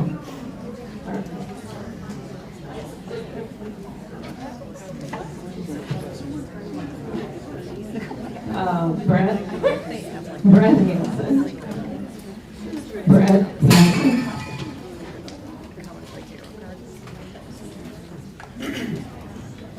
Good afternoon. Good afternoon. My name is Brett Hansen. I've been a resident of Fishers for over 20 years. I've been a member of a local church in Fishers since 1987. I can't believe that 4 board members of our Hamilton East Public Library have caused so much negative press about the city I've been part of for the last 36 years. John Green, who we've been talking about all day today, he tweeted last night, "Tomorrow, the board will meet to discuss the future of The Fault in Our Stars. In doing so, they should acknowledge that my book is in violation of their ill-advised, poorly written, reprehensible policy. The very people who wrote the policy are trying to blame others, but the problem isn't books or librarians. The problem is the policy. Rescind it tomorrow," that'd be today, so thanks for suspending it, "or the embarrassment will continue, which will only harm Hamilton County and readers everywhere." This is me now. 4 of you decided that you know better than trained professionals about how a public library should be run. You've decided to use the unjustified outrage of a minority of community members to push an impractical policy. In doing so, you ignore the majority of parents, all the while claiming you are protecting children. From what? Books? So I'm asking you, please, start listening to the professionals on how a library should be run and organized. I'll finish by reading a passage from one of the Indy Star articles your actions have generated over the last few weeks. I wish Mike was here to hear it. Oh, sorry, shouldn't have said his name. Quote, "But it's a good start, and we need public input," Beckwith said. "We're not looking to move books with cuss words, but rather those with explicit sexual content." Altman, a lawyer, said, quote, "This is exactly why it's so difficult to craft policy that is both constitutional and practical to apply," end quote. Another quote from Alexander said, "In this case, if you follow the letter of the law, this is what we are left with.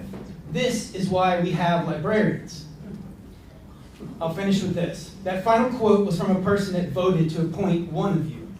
Perhaps you will listen to them, since you've ignored the voices of our librarians and the majority of our community. Thank you.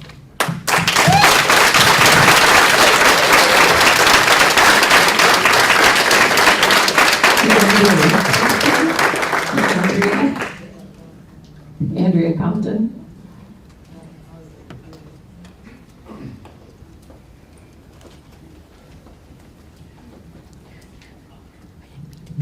Hi, I'm Andrea Compton, and I am a resident of Fishers, a library card holder, and an avid reader.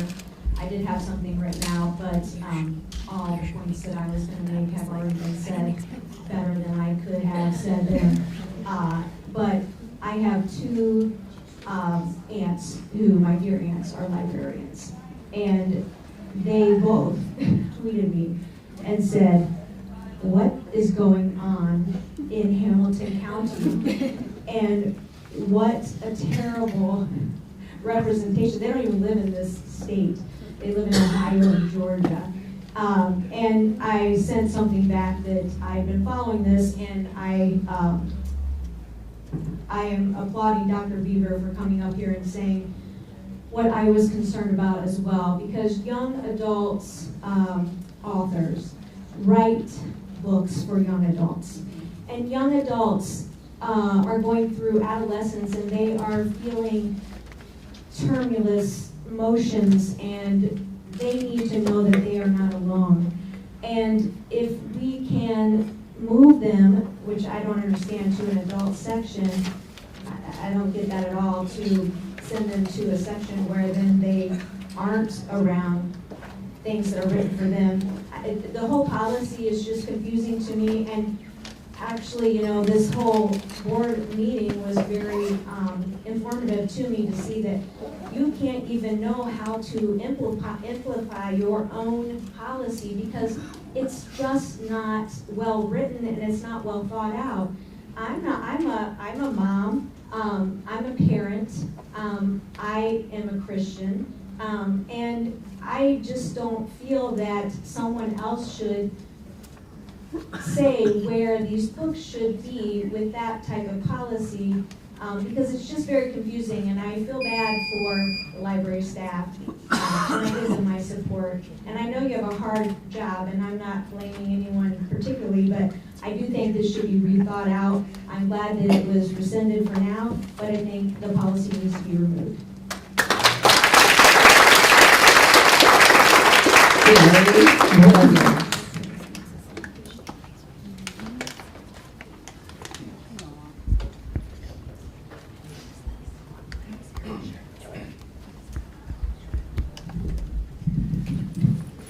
My name is Gary Williams, and I live in Fishers and have lived in Fishers since 1997.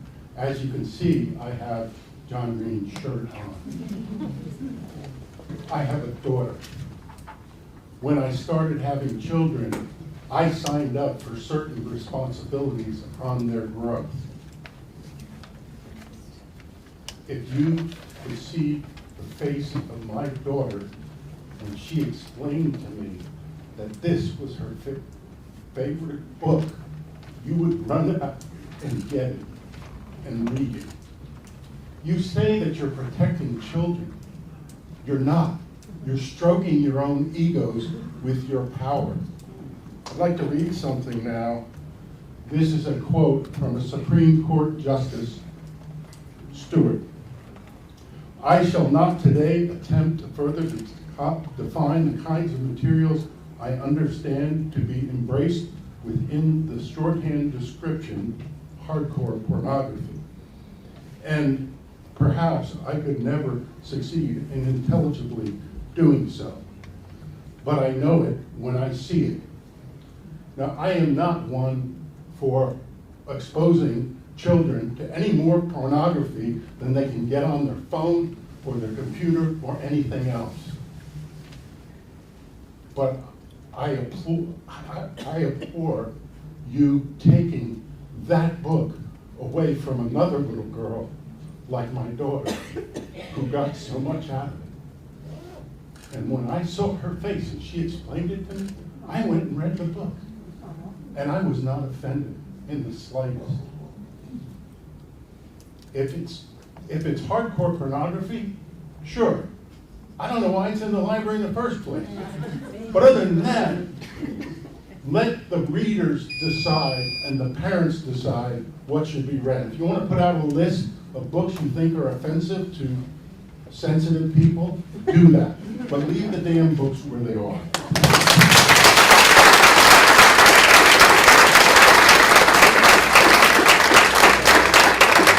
So there we go. I think we know somebody. Liz Stepler. Liz Stepler. I did not want to speak. I marked Okay. that out. Okay. I did All not right. accept this. Okay. All right. I think that's everybody doing this. Somebody. Yeah, you missed a bunch. I put my name down. I was here 20 minutes early. I put my name down. Kristen Watson. Okay. Well, I wonder if some checks got on a different. Might have. The group management, she didn't Yeah. know. Okay. Come on up.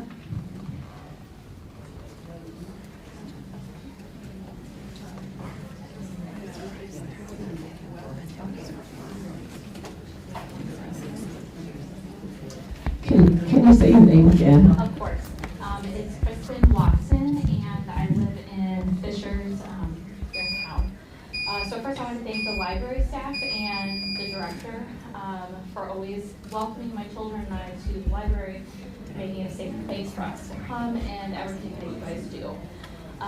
Before I even had children of my own, one of my main desires was for them to have a love of reading. Reading for me growing up was a small window of hope to an outside world that I was restricted from. You see, I grew up in a fundamentalist religious cult whose goal was isolation and denial of knowledge. Knowledge means power, and that was the last thing they wanted for a child, let alone a woman. After I escaped, books were my gateway to not only healing, but a way for me to expand my worldview and challenge the things I was brainwashed into believing. As a mom of two, the library has always been a safe place to take my children. When we moved here a few years ago, I was thrilled to see the beautiful libraries we had access to.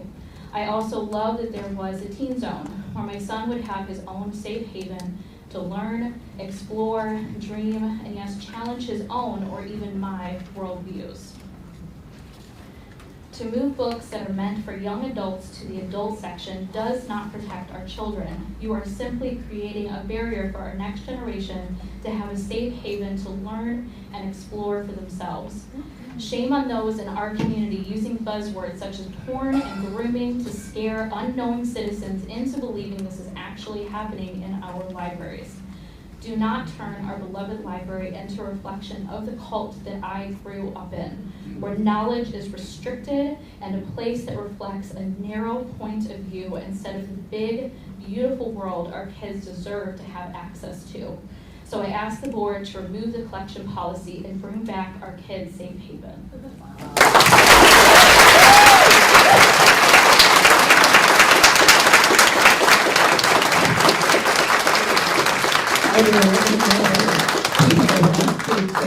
For some reason we missed. Okay.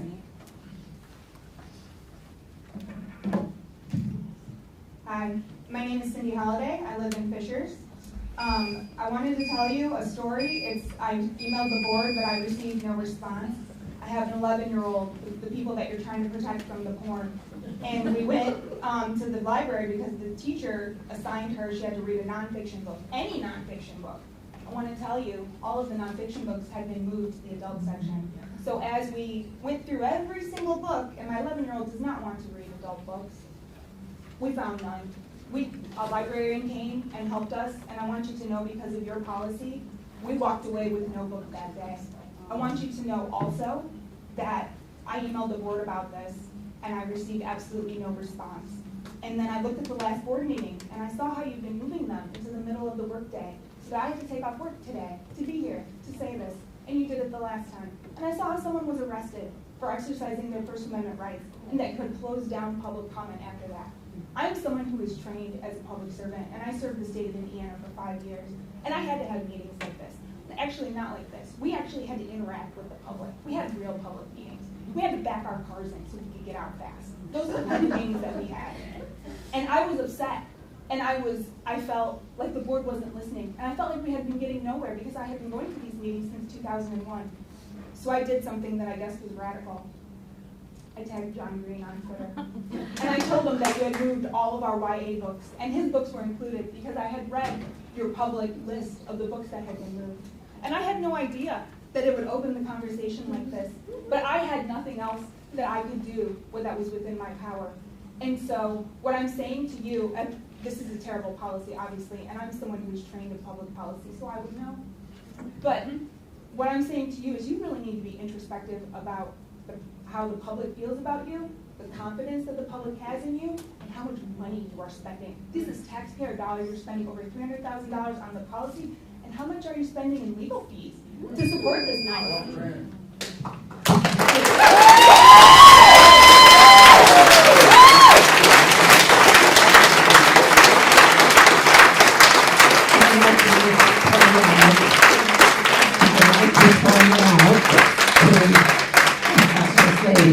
The nonfiction books were moved in 2022, and that was not a decision of the board. That was the director's decision to move the nonfiction? Okay, we have all of our speakers have spoken. And Did you have anybody else? You didn't call your name. what is your name, sir? Michael McMahon? Did you sign up? Yes, I think so. I need to see your name on the list. You want me to show it to you? Did you take a picture of it? Can I speak or? Go ahead. Thanks. I'm actually gonna read for a friend that couldn't be here. Sorry. Is this better?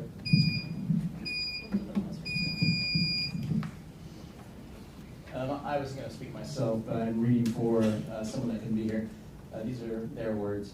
Of course, I was unable to attend this meeting due to the time change. I'm unsure of why the 3 o'clock changed, as I didn't see any political fundraisers this evening. It's similar to the movie Footloose, except rather than dancing, the focus is books. We all saw your supposed private meeting at the Guy's Coffee Shop, discussions to remove the library director for following your policies on the definition of gaslighting. It appears that with the current president on the way out, she intends to burn the place down. On the way, this is discussing partisan politics and has no place in our library. It is blatantly obvious that you do not care what the public thinks of your archaic policies. Moving the meeting time to the middle of the afternoon and moving public comments to the end demonstrates this very clearly. I would like to say that the cities in the county of Hamilton County and the people here need you all to leave. The 4 of you need to leave. Out. You need to resign immediately, and you need to be reappointed with somebody that's more appropriate, in line with the values and ethics of this city and county. It's clear by these people today that you're not wanted on this board, and you need to, don't interrupt me, don't interrupt me. Don't, Laura. Okay? You need to hear the Please people. don't call me out, okay? You need to hear the people, okay? The people don't want your policies, and they don't want you on the board. All of you, the 3 of you are great. The rest of the Okay, board. I think it's time for you to be seated. You're harassing You don't us. get to decide. You're what I harassing say. me. You don't get to decide what I say. You don't get to decide what I say. You're harassing us now. And I'm that's telling you to not, resign. that's not. You need to resign. Freedom of speech also harassment. Please have your seat, Put please. the microphone down. Excuse me? Put the microphone Put the down. microphone Leave the down. podium. I'll put the microphone down because my time is up. Okay.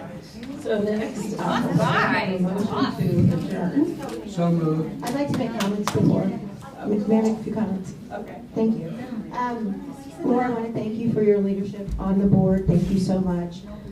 As we move forward, it is definitely time for us to heal and build community and come together. Like everybody said, this is everyone's library. We did not go through this with the budget, but everybody, this is everyone's library. The library has $30 million of taxpayer dollars in our rainy day fund. We run a $13 million budget, and in 2024, we're programmed to spend 13% of that budget on materials. Households that pay local income tax and also property taxes contribute about $100 a year toward our library. Fishers is the 4th best place to live in the United States and the 4th safest place to live in the United States. Let's continue to make this a great place to live, work, and play, and it is time for a fresh start. We've paused the collection. We will listen to our community members, and I do not anticipate any changes in our leadership. Thank you so much. We'll see you. Okay, is there a motion to adjourn? Motion to adjourn. We adjourn. Thank you, Tiffany.